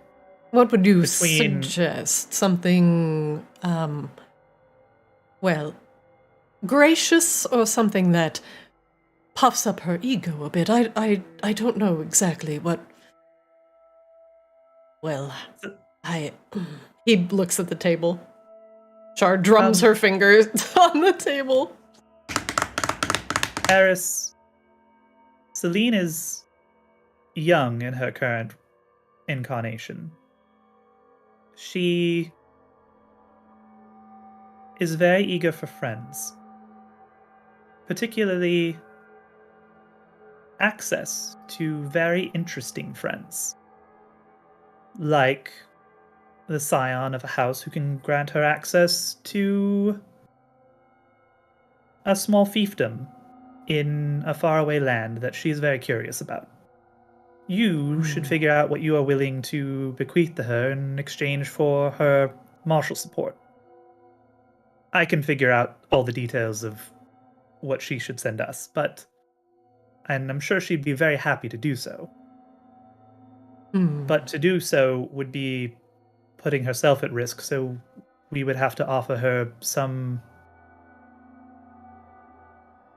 in kind that makes it worth her while exposing herself to other rivals in Zadia. What would you suggest? Merely giving her land, or say House Hamaki in its entirety, I don't think would be enough. What would you suggest? If you're serious about trying to bring the Fae back, a Fae court back, you could offer her... The Fae court could be a vassal of her Twilight court. He nods. It would give her a unique position among the Southern Archfey. None would dare challenge her. If anything, they would be very eager to entreat with her for their own access or visitations. He nods. We can't offer her strength to speak of. No. But status. Location, status, and understanding how the politics of Maginox and how the creatures of the night are now collaborating and forming rather than fighting. Yes, I think I can devise something that would whet her appetite. Thank you, Rain. Thank you for that insight. You are the politician, so I will leave you to that. He smiles and he lifts up his hand, kind of awkwardly, he kind of wants put it on your face and kiss your cheek, but then he just pats you on the shoulder. Thank you. Rain kisses him on the cheek and gives him a wink. We'll work on it. We'll work on it.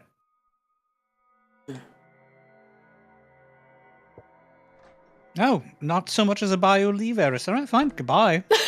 Nice to see you too.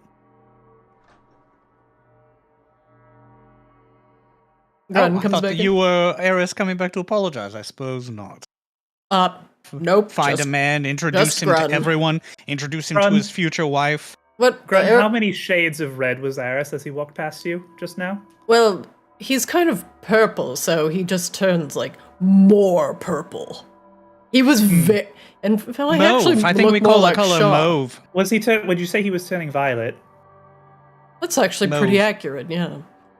Why? What did you going with do? Mauve. It's fine. Nothing. I just like saying mauve. He looked actually positively humiliated. Did you best him in battle? In effect. Hmm. A battle of the smooches. Like, I don't even... Oh. Right. He'll get used to it. Do you suppose that you're his first girlfriend, Rain? I'd really Char, honestly rather like, not think of that about that. Snort laughs behind Rain, and then, like, puts her hand over her mouth. Rain sighs and categorically ignores Char's outburst. I'm amazed that you're not ignoring Flix's outburst, to be honest. Rain has tried for a long time to ignore Flix's outburst, and it does not work. That's So, true. Rain is capable of ignoring Char. Right. Well, now that all that dour business is out of the way, I think we're heading right towards Borealis. Anything else we need to do before we dock? I don't think so. Remember to use the restroom. Might be a minute before we find one. They're weird about public restrooms for some reason. Well, now we don't have Saithius locking himself in the water closet anymore, so at least the one on the Audacity's working. Oh, that's a good point. We'll need to make sure there are plenty of accommodations for at least the core crew in whatever the new ship we find is. I hope we don't have to make a new extra bathroom, or do I need to get like a potted plant or like some dirt? Like, where does he go? When we get the new ship, we should make sure that every stateroom has its own water closet. We'll see what's available. Like a box of sand? It's not a cruise ship still, I want to be clear. You realize, Char, that I don't actually need to use the facilities. Whatever I consume just kind I of... wasn't talking about you. I was talking about bonsai. Where do you put down your roots at night? Do you need dirt? Do you need it to be percolated? I'm not a gardener. You are clearly not a gardener. I'll leave you to this Don't you conversation. percolate your dirt? No, you percolate your coffee.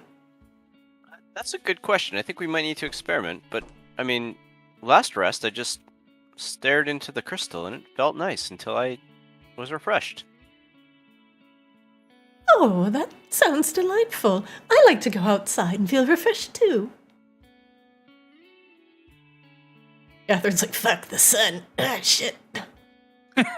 Shit, the sun is coming up. Fuck off, Raven. Shit, gotta go inside. I thought we were going to have a romantic conversation. Bye. She like runs past you sizzling. Fuck. So, Catherine, fuck. Honestly, that perfectly encapsulates, I feel like, Catherine and Flix's relationship, and I just love it. We're weird. It's very non-standard. Like, Yes, because Rain and Eris is very standard. Danny DeVito and anyone that he's ever loved.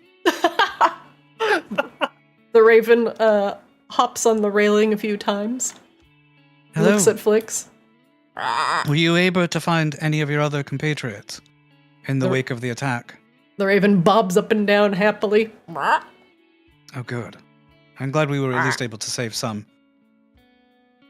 It was a difficult thing. And I'm glad we were able to take some fucking revenge, too. He drops something at your feet. Oh, what's this? It is a shiny red marble.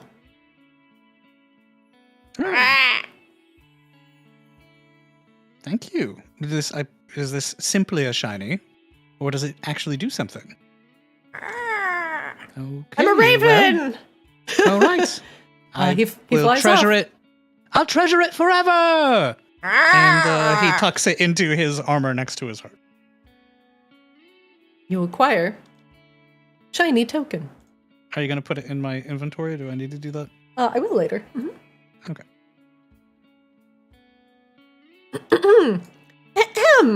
Esther turns around from the top of the ship.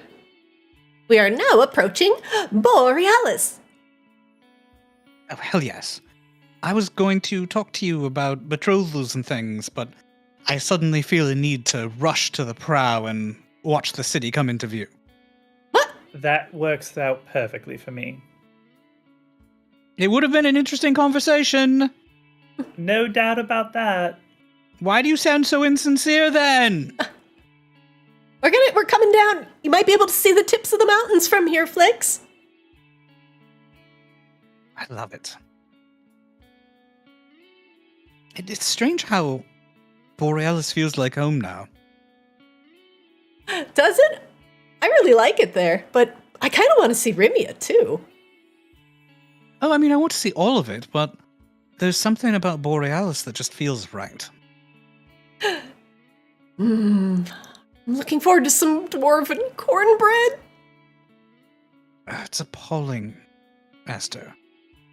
He just is lost in the sauce. Oh, Eddie. Rain, anything else you need to do before we pull into harbor? No, let's do it. Frank. Do. What of you? Hey, Frank. Seems as though love is in the air. We're all finding our soulmates. What have you. Oh boy, Borealis. When are you going to get married, Eddie? Huh? I'm married to my job. Look at this. She just spreads her wings. Free as a bird. I don't need to tie myself down, not just yet. I still got so much more to see.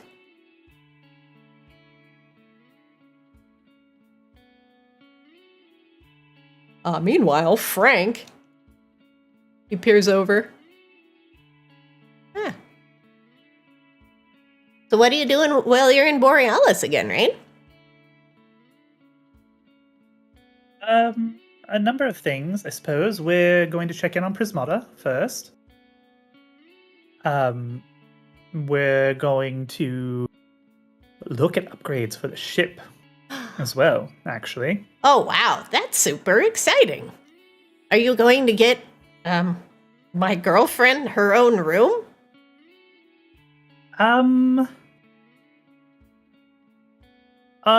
Do you require a dedicated room, Frank? No, she was just telling me in our last conversation that she was feeling a little stifled, and she'd like to have a little more open space. Well, that is probably true. Depending on where she is stored when I don't summon her. Yeah, it's probably some frightening liminal space between states of being. Not quite dead, but not quite alive. Nice use of the word liminal, Frank. Yes, that's actually fairly accurate, Frank. Probably. Yeah, anyway, see you later. Yeah, that's horrifying. That was delightful. I was not expecting that conversation to go that way. One moment. We're pulling in.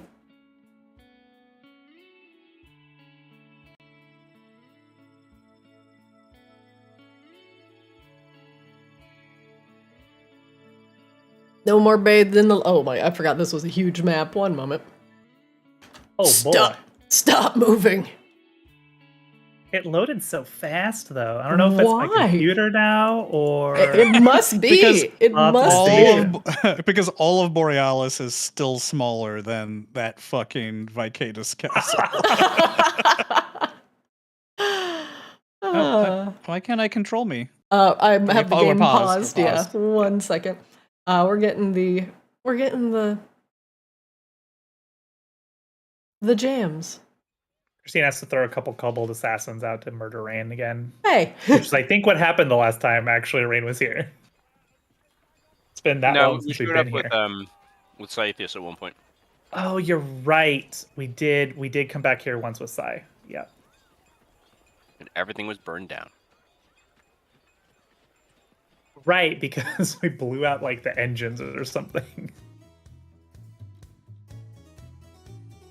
That is not the vibe I'm going for. One moment.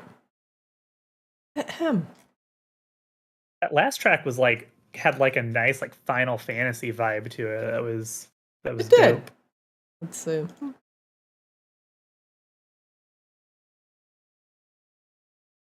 Food. I felt like I was on the deck of the Highwind, getting ready to go to doing all the last dialogue sequences with all the characters before we go into the final boss fight. This one might be good. Here we go. There we go. As you all pull in via airship back to the docks of Borealis, you pull back into your usual spot.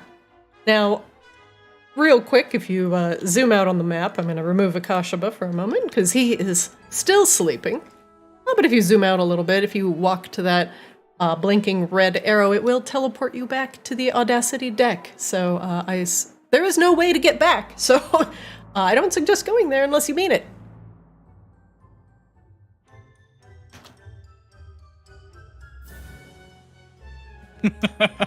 Flex makes a beeline for the red arrow. The dock, once again, the dock is actually bustling with life, and you see a significant amount of airships parked at just about every inch of space nearby. Something must be going on in town. There is also a lot of dock hands wandering about, taking care of boxes, even amidst the snow. What the hell? I've never seen this place so busy. What do you suppose is going on, Rain? I don't know. We could ask. Probably someone summoning demons. Aprika was going to launch her own food ship. Right, Wonder but how that venture's going, or if it's started yet. I'm sure if it were here, we'd already be able to smell the aromas. Literally, as you say that, the odor of thick bratwurst sausages stuffed with garlic and thyme and oregano hits your nostrils. Ah, nope, there it is. Do you think it's that purpley one over there? No, I think it's the one that has a giant bratwurst maybe on the sail over there. Oh! Yes, that is the rather obvious choice, isn't it? Seems so. What's the relevance? Were they involved in the slow as well? Oh, They no. kept up the morale of citizenry around Borealis and regions beyond with the finest cuisine one can imagine. You should grab a bite to eat, discover some earthly pleasures, sire. Bonsai. I don't know why What should I call you? Bonsai all the time? Bonnie? How do you identify? Do you have a gender? I don't think so. I'm pretty sure I just blossom all on my own. Alright. But as far as what you want to call me, feel free to do as you like. I don't feel like I will be offended by whatever you choose. Alright, well, I'm not sure you should give me that much freedom, to be perfectly honest. If it keeps you entertained, as you said, so that you can do your job at the appropriate times, then you may have all the freedom that you'd like. No, I like this side of you, Bon. Rain, as you walk around to that side of the airship platform, you see two goblins that look vaguely like chefs, both wearing aprons and have knives attached to sashes tied around their belts. Except one is wearing a crown, and the other a hat that is made out of a gauntlet. They both Greetings. are sitting down, looking eagerly at the ship. The gourmand looks up as you all approach. You're not a kettle black. Who are you? What is your name? We're here to see friends, of course. We're close friends of the Kettle Blacks. Well, we are in line. My use chef. He says, hey. We are in line to be the first to sample Kettle Black's Kettle, the launch of the newest gourmet cruise. Oh, do you know when it officially launches? Should we come back? Well, Of course I know it. It launches. It launches in 7 days from now. Oh, so you're in line really early then. Of course. How else would we secure a seat if we weren't here early? This will guarantee us to be the first ones on board. Well, Flix, then maybe we should go talk to Paprika and get like a special, pre-grand opening tour of her ship. What? Oh, that would be a really good idea. You cannot skip the line. I have been here for a considerable amount of time. Oh, no, I'm sure you'll still be the first after it opens. Correct. This would be sort of a preview sort of thing. Friends, family, that sort of nonsense. Mm-hmm. But VIPs. Perhaps we'll bring you back in a moose-bouche. But I want to be in on this VIP. Who are you to the Kettle Blacks? Oh, we're old friends. This is Flix, Duke of Cats. I'm Rain Silversong. This is Bonsai. A very great pleasure to make your acquaintance. I don't believe I caught your name. Flix bows deeply and offers to shake hands. My name is Gormix. A pleasure to meet you. I am renowned goblin gourmand. I travel around Arctis, sampling the finest of foods. And then I try to recreate them when I get home. Well, you're That definitely sounds bound like to find great the fun. greatest foods at any establishment Paprika is the chef of. Yes, I have I've no been doubt. to the icy reaches of Asir, the lowest reaches of Borealis, the darkest reaches of Polaris, the brightest ones of Auralia, and I have to say I constantly come back to Paprika's cooking. That is why I'm here in line so soon.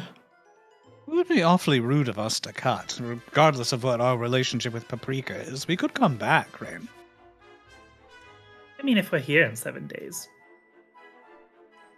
Oh, it's in 7 days. 7 days from now? There's no way. We'll still be here in a week. Perhaps not. Well, I'll tell you what, Gormix. Given that you're also a great, great fan of Paprika's cooking, maybe we can work something out with her. Put in a good word. Certainly. He claps. Oh, goody. I say I would love some sort of, I don't know, personalized dessert. He's like on the up and up, right? He's not like trying to steal her recipes or some shit. Oh, no, He he just wants to said see he's it. trying He to steal literally just recipes. said that. He's like, I go around the world eating the food, I come back to Paprika's, and then I eat her food and then try and recreate her recipes. Well, right, but he does it at home. He's not like trying to open a rival establishment or anything. He has not established, or he has not said where he does it. No. Is he giving off shady vibes? You can make an insight check. I did. I rolled a 21. Oh.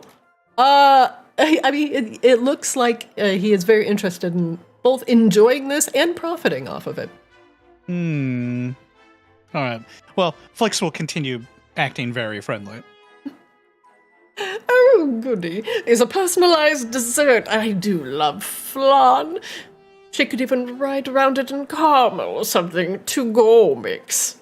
Oh, that would be delightful. Flan We'll is the mention enemy it. of all good cuisine. But What aside did- from that, I'm sure we'll be great friends. What- All right, what talk did to you you say? later. I love flan.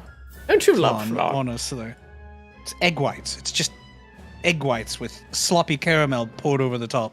I mean, he's Flan kind is of a right. travesty. All the the water, the heating, like if you overcook it, it's terrible. Shut up. Oh. Look at the fucking ring of fire on that monstrosity. It looks like it's gonna blow up. Probably will.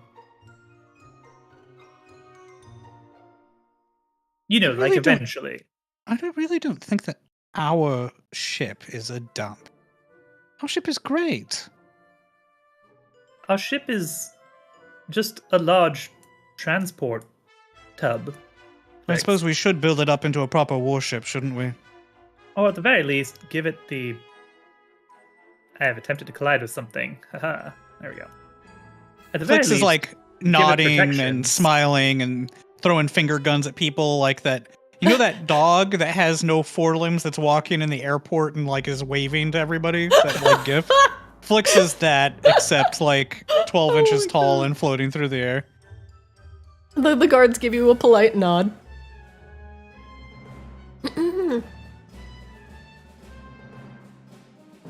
I'm telling you, you didn't declare the rod.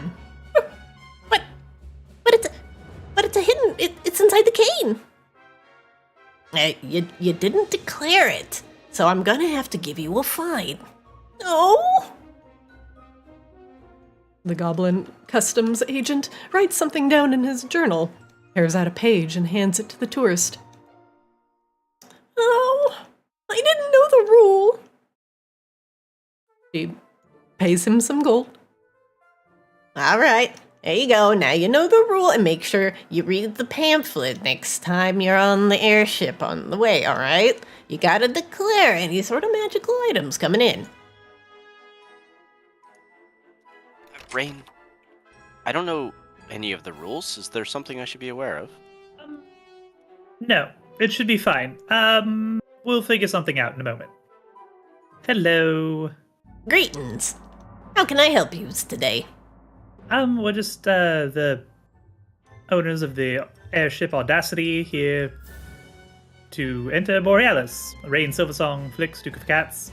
And we have Saethius, we need to update Saethius's passport with a name change and a portrait update. Precisely. He has gone under some cosmetic changes. Well, I see. Let's start with you, ma'am. Please slide over your Arctis passport. Yes. Rain hands it over. He opens it up. I see you are a official envoy of the royal court. Welcome back, Mrs. Silversong. He looks at the seal and gives it a stamp of approval. Welcome back to Borealis. Miss Silversong, please enjoy your stay with us as a royal emissary.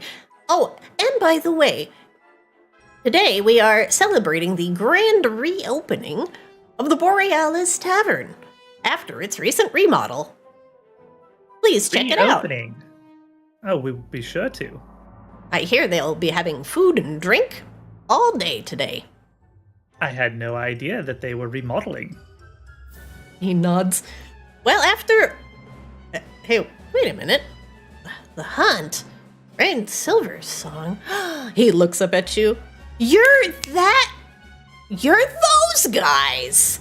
But Indeed we are. After the success of the hunt and everything, well, and you started hanging out at Borealis Tavern, and then Paprika's food was there, well, it was a hit. People started showing up in droves. I don't know, lucky or something. Anyway, Tavern started making a bunch of money. Paprika started bringing in a bunch of money, enough to make her airship, and, well, they did some remodeling. Got rid of some, not used space, and made it more traveler-friendly. That sounds excellent.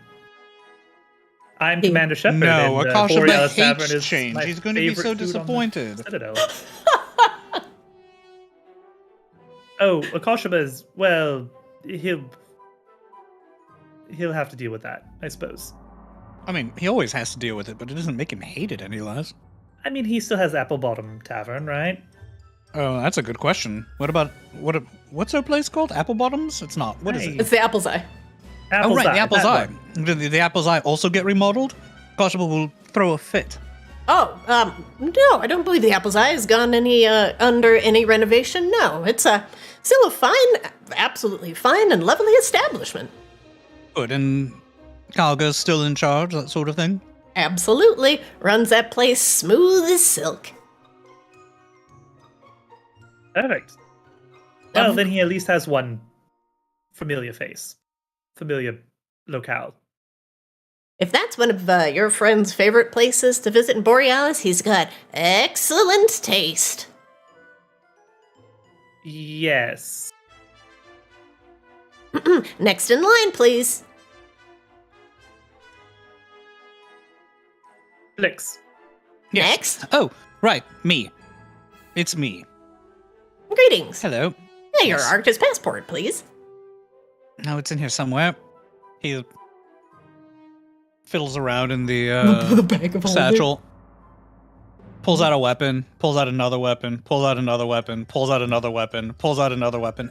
I really need to organize this thing. Ooh, good thing you're a Like- royal envoy and you don't need to declare any of those.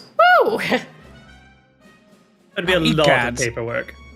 He finally fishes out the passport. Here we are. And then starts shoving weapons back into the satchel. All right. Yep. Any day now.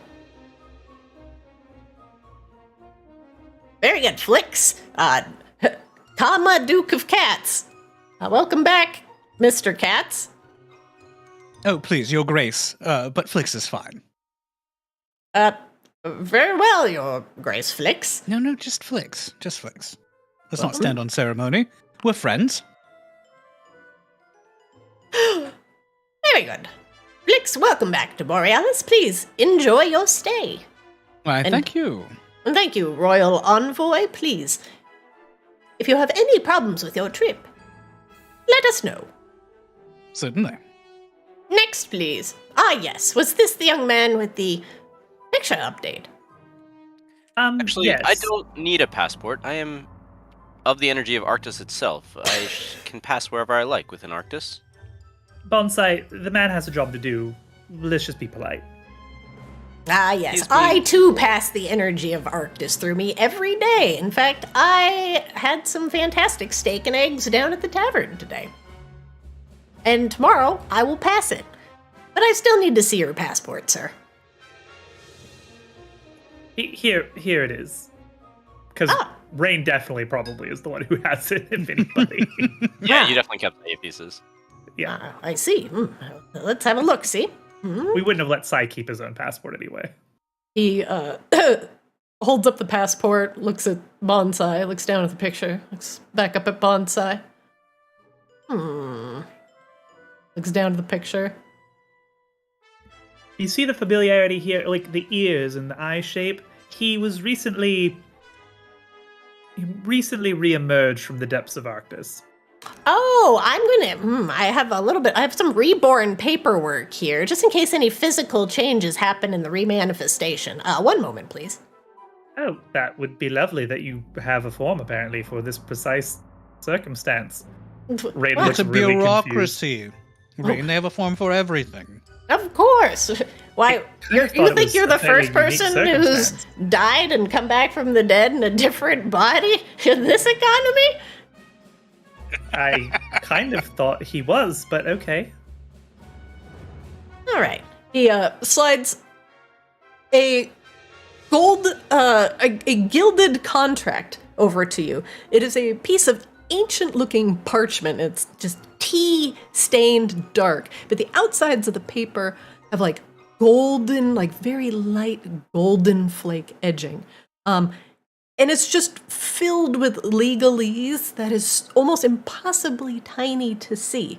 But if you stop to take a look and read some of it, it essentially is a magical document that will verify that you are the same or contain part of the same essence of the person that you were previously. And if I just sign this, you'll let me go? There's a couple things you need to do. First, you need to sign it. Then you need to state your true name. We do have a place where you can do that in private. And then one singular drop of blood. Rain, this is ridiculous. Why? This is just getting in the way of us actually solving This the does slow seem a and preventing little the demons from coming in. excessive. I mean, we're royal envoys. Can't we vouch for him that he is who he says he is? Like, we literally saw him be reborn. He looks. I assure you, it'll be over and done in just a minute. So will all of Arctis if you take any more minutes from our very busy schedule. Ah, yes, of course. He hands you the pen. Then by all means, skip the reading and get to the signing. In fact, I won't even have to take you into the back to state your true name. Just sign, state, and then I even got a good stabber right here. He pulls out a dagger. Yeah, Saiphius just kind of like draws a line across the signature area and reaches back and plucks a good berry from their plumage and just smashes it wherever the blood needs to go. There. That should do it. And your name, sir. I'm sorry, your name. Bonsai. He takes the parchment, and the parchment was initially larger than the piece of paper in your passport, but he slots it in, and it mystically shrinks. The golden parts of the parchment seem to absorb the ink and the blood, and some sort of mystical ritual in the scroll page is added to your passport. The picture on the front shimmers slightly, and the features change just enough, where it seems to be kind of a mixture between Sai and Bonsai. It's very passable. The customs agent looks pleased and stamps the passport carefully. Ah, fantastic. Seems to hear that, close enough. It's approved. He slides the passport Thank you over. so much. There you go. Enjoy your stay.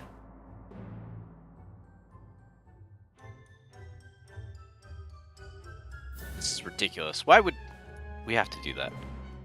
As we walk away, Raiden says, it's a good thing you didn't make much of a fuss, Bonsai. Because technically, your passport is counterfeit. Why does it matter anyway? Because it matters to these people. That's why. So they just continue on with their lives, even though underground is not too far away from here. Everything could be destroyed. Oh, it's kind of the thing, is they don't know that. Is that good? Flix, are you going to stay there forever, or are you going to join your friends? I don't. Excuse, sir, you have already checked your passport. Please step through the gate to the south. Oh, I wasn't paying attention. They left. They did. Without me. They totally left Yep. you there. You were just staring off into space. I do that a lot. Yeah, weird. Oh, what? I can fly over these. Why are they stopping me? You definitely cannot. They are magical. This is horrible. Flix is bouncing off of them like a pinball. Bing, bing, bing, bing, I bing. refuse. B- Fuck. Go through the gauntlet. There was even a perfectly. There's a hole literally to the south, Flix. Just go south. I know. He stabs a finger at these. I'm better than you. So yeah, anyway, I don't know that it's a good or bad thing. It's just a thing. Would it do to panic everyone with their imminent doom, Bonsai? I don't know the answer. And I certainly don't feel like I'm the one to make that decision for them. No, are we talking about telling everyone about the imminent destruction from the slow? Oh, Flix, where have you been? I was staring off into space, and then I fought a small battle with some fucking line control things. I hate Oh. Whoa, what the fuck?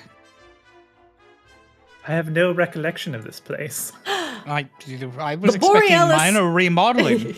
The Borealis not. Tavern has been remodeled, taking away a lot of the useless space that was to the north. Even the innkeeper has sacrificed his home in order to make the inn a much more friendly place for travelers.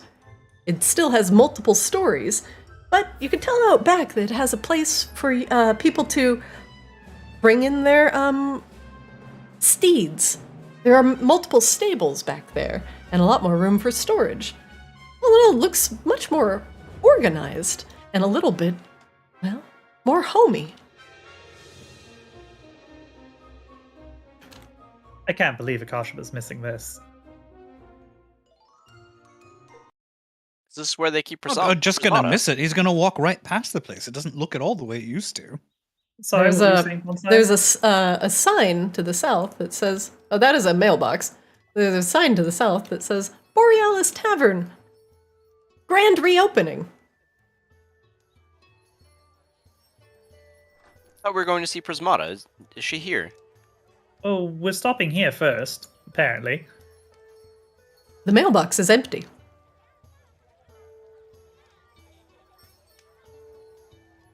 Prismata is at the Artificers Guild, which I imagine we'll go to next. But Flix we is do in the have to mailbox. Secure lodging. Flix, what are you doing now? I want to see if the little flag will go up now. The flag goes up.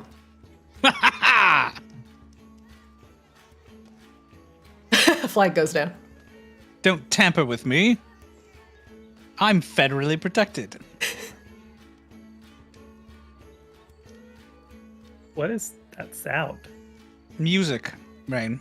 There is Oh, it's ambient people chatter. talking. Yep, there's ambient chatter when you walk in. Yeah, that's music. Unfortunately, my pipes only produce the horrific howling of the dead. If you get me a real set of pipes that isn't enchanted with said horrific howlings of the dead, I could probably play you some decent songs. Well, well, well, if it isn't my good friends Rain, Flix, and I dare say I don't recognize your new friend, but Barnaby greets you warmly.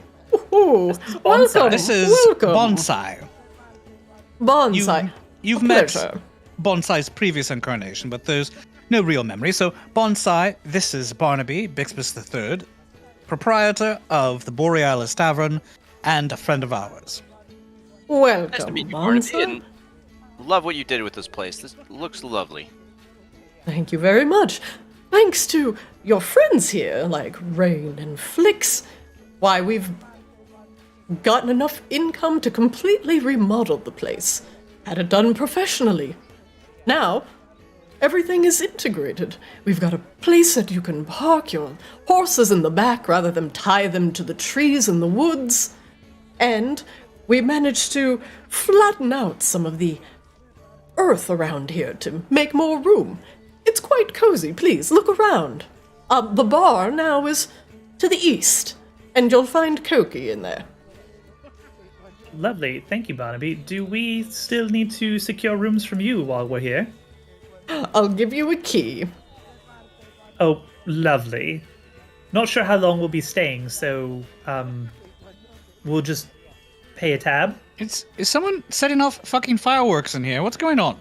Oh, we might have some fireworks going on out in the stables, but why, this is a grand reopening.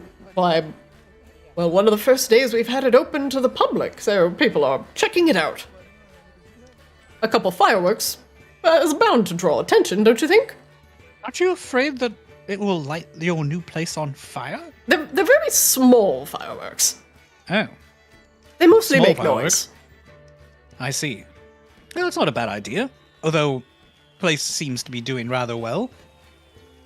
He nods. We've got Who's some your of the new regulars cook in here. since Paprika's been on tour? Well, Koki's been handling some of it, but we've had some people come and go. Honestly, we could use a full-time chef. But Yeah, That would we have been could an too. aspiration of yours, Bonsai. Previously, that is. lucky for us, Paprika is in town, but she's not going to be cooking for me. No, I wouldn't ask her to come back. She's celebrating the launch of her new food ship relatively soon. Got it all built and everything. We saw it on the way in. It's spectacular. Already a I line particularly for me. enjoy the sausages on the sails. That What were you was saying, a Ren? happy addition. Oh, I just said that there's already a line forming. How delightful. I'm certain it will be a hit. I wonder where she's going to go first. Well, forgive me, my friends, what can I get you to drink? Oh, any Zadian wine would be lovely. Very well, and what about for you, Flix?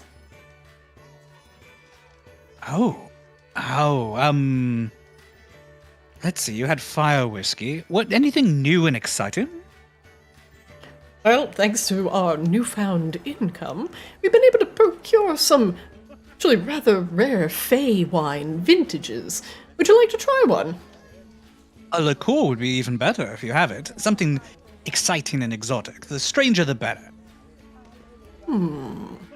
I do think I have a dream wine brandy. That sounds delightful. I warn you, 50% of the time it puts the user or the drinker to sleep. He looks at, think you can handle it? For how long? He shrugs. I don't know, an hour to 20 years? He laughs. Screw it. Let's do it. Yeah, but they say when they drink it, rip Van Winkle. Or something, I don't know what that means. What's a winkle? Isn't that a sort of mollusk? I think so. I think it's like they tear one off the sides of the rocks in celebration. They smash it or something. I don't know. It's a fairy peculiar. tradition. Perhaps a sea fairy tradition? I don't rip mollusks in celebration. Oh, Bonsai, are you a mollusk ripper? I don't believe so. Ah, well, Such what, idiots. what can I get for you, young man? I've been feeling a little out of balance over the last couple hours. Maybe your finest alkaline water, please. Alcoholic water? You mean like a potato vodka? No, just water, but less acidic. That's acidic water. He looks around. I'll see what I've got! He passes Rain, Flicks, and Bonsai some, I do believe this is purified water. Thank you for your efforts. We'll see if it does the trick. Very good. Enjoy, enjoy. Ah, and Rain, under your glass is the key to your room.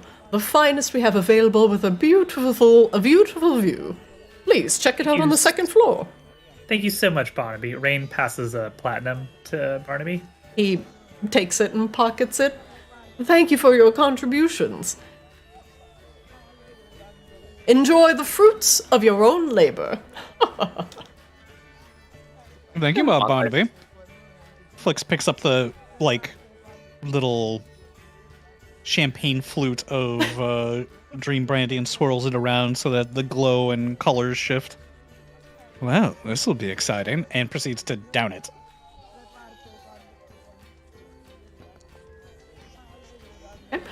Flix the dream wine goes down smooth.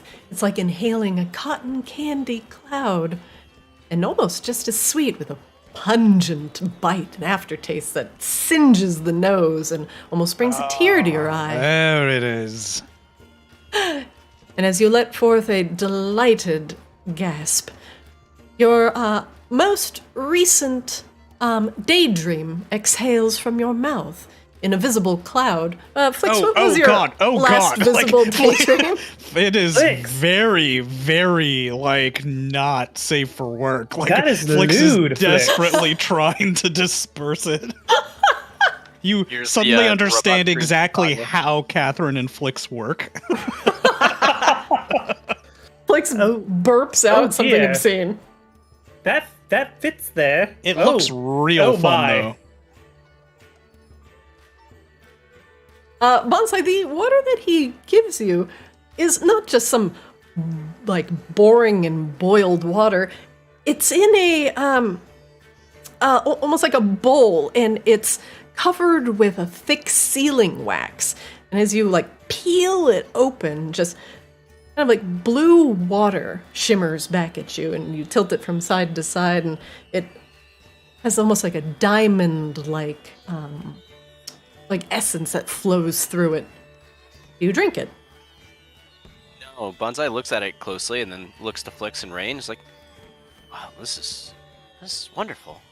He lifts it up to his face, but then kneels over and pours it on his feet. And as he pours it, you can just see him relax and, oh, I didn't know how much I needed that. Oh, this is lovely. Oh, I feel so much better. Going to a bar Flix with you stands two up is and- extremely embarrassing. What? Well, it wasn't embarrassing, but it was graphic. More so, I wasn't expecting it to be visible. I was expecting it expecting to relive it. Mm-hmm. Well, the entire bar got quite the view. You could have warned me, Barnaby. he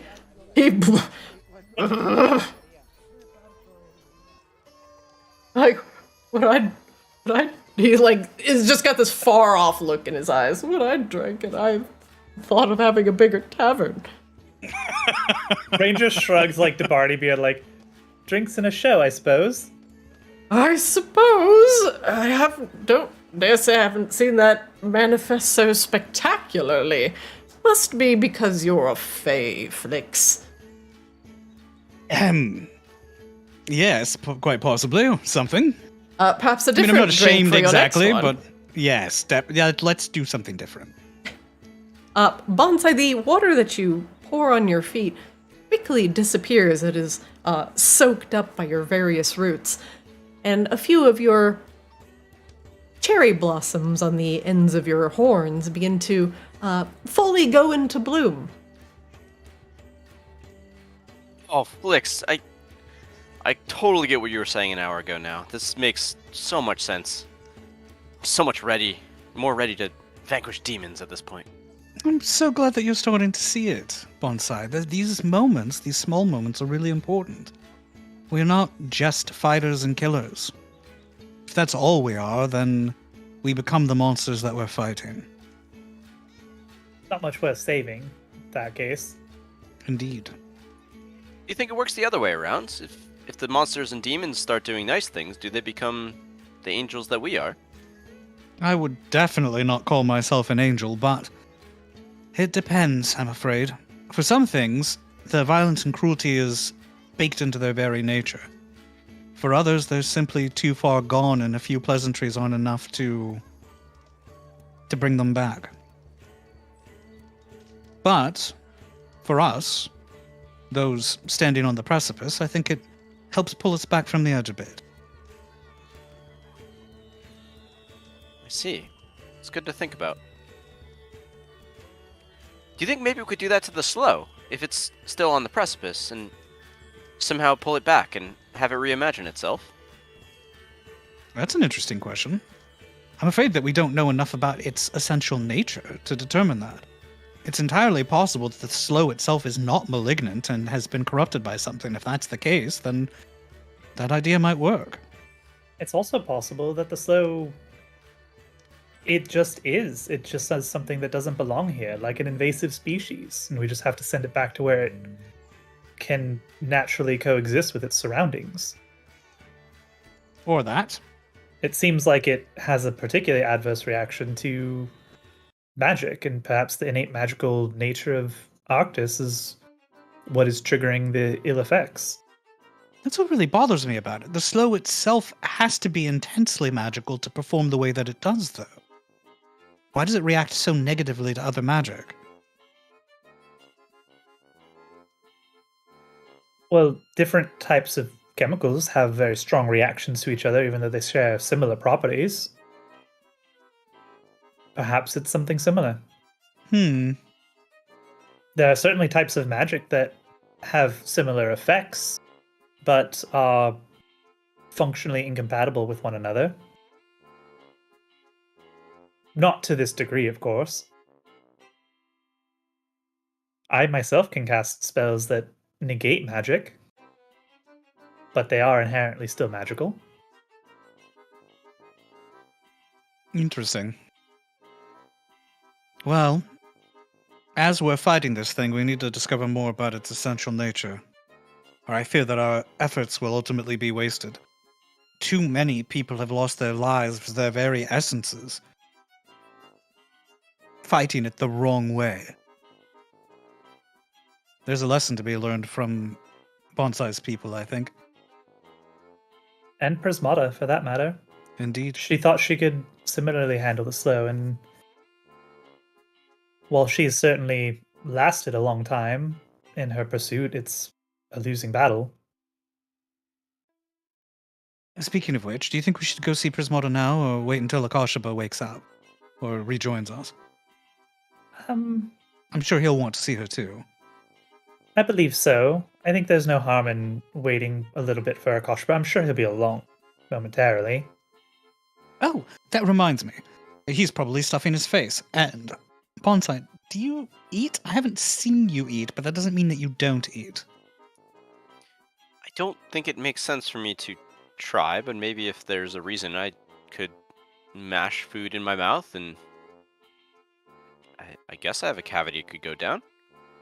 There are plants that are carnivorous. Don't they all eat bugs, though? I don't want to feed Bonsai bugs. I mean, Unless there's also bugs sound good fungus to that you? eats, breaks down dead animals. Last night I just ate one of these berries that are growing in my hair, and it seemed to sustain me no problem. You grow your own food.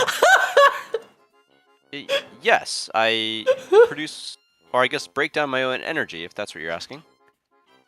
Is this dude? I drink my own sweat and piss. Something inherently But it's called a unfair good berry sounding now. about that. Sustainable. I imagine that Perfectly fruit's probably sustainable. delicious, yes? Or is that like cannibalism now? We just said Maybe, he literally eats good berries that he grows in his hair. Well, Flix, I don't don't know know how if- you operate, but looking at Rain here, she's got fat on her. When she hasn't eaten enough in this day, like her body is breaking down that fat and turning it back into energy to keep her alive. It's not much different. It is when it's external. It's a bit like eating your boogers. Why is that wrong? It's just uncouth. But it's different because they're berries and berries are meant to be eaten. It's very confusing. I don't know how to feel about it morally, to be perfectly honest. Fix, you Good- have good literally berries are just none head of these boogers. biological functions. I think you're hardly one to talk about anything being weird. That's true. But I do so love judging things, Rain. Touche. I think that is where we will end tonight's session. And we will get Ekashiba back with us as you decide to go from here. Huzzah! Lou's workshop is open to you. The Borealis Tavern has much to be explored. Yeah, you guys can do whatever you like. Yes, that is where we will end today. We'll get Ekashiba back with us for next week, and we'll go from there. Oh, there's an actual horse over here. Can I steal that? Sure. Yeah, go steal a horse. Where do you I see a might- horse? It's out the window. It's There's out a the window. horse. I can see a Yeah, horse through the northeast. window. Oh, I can't. It's like I'm we not made seeing it eye out of line of contact. sight. There was like I see two horses. that song from the first Top Gun movie played. There was a moment. Yeah, Flicks looks out the window. He's like, "Oh yeah, there is the stables. They did make a lot of room out there, didn't they?" Flix's pupils widen. The horse continues to stare blandly into space. The music plays. Flix whispers, "I'm going to steal you."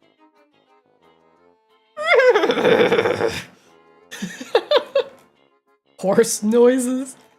Flicks, you fly. You don't even need a horse. That is not the point at all. All right, guys.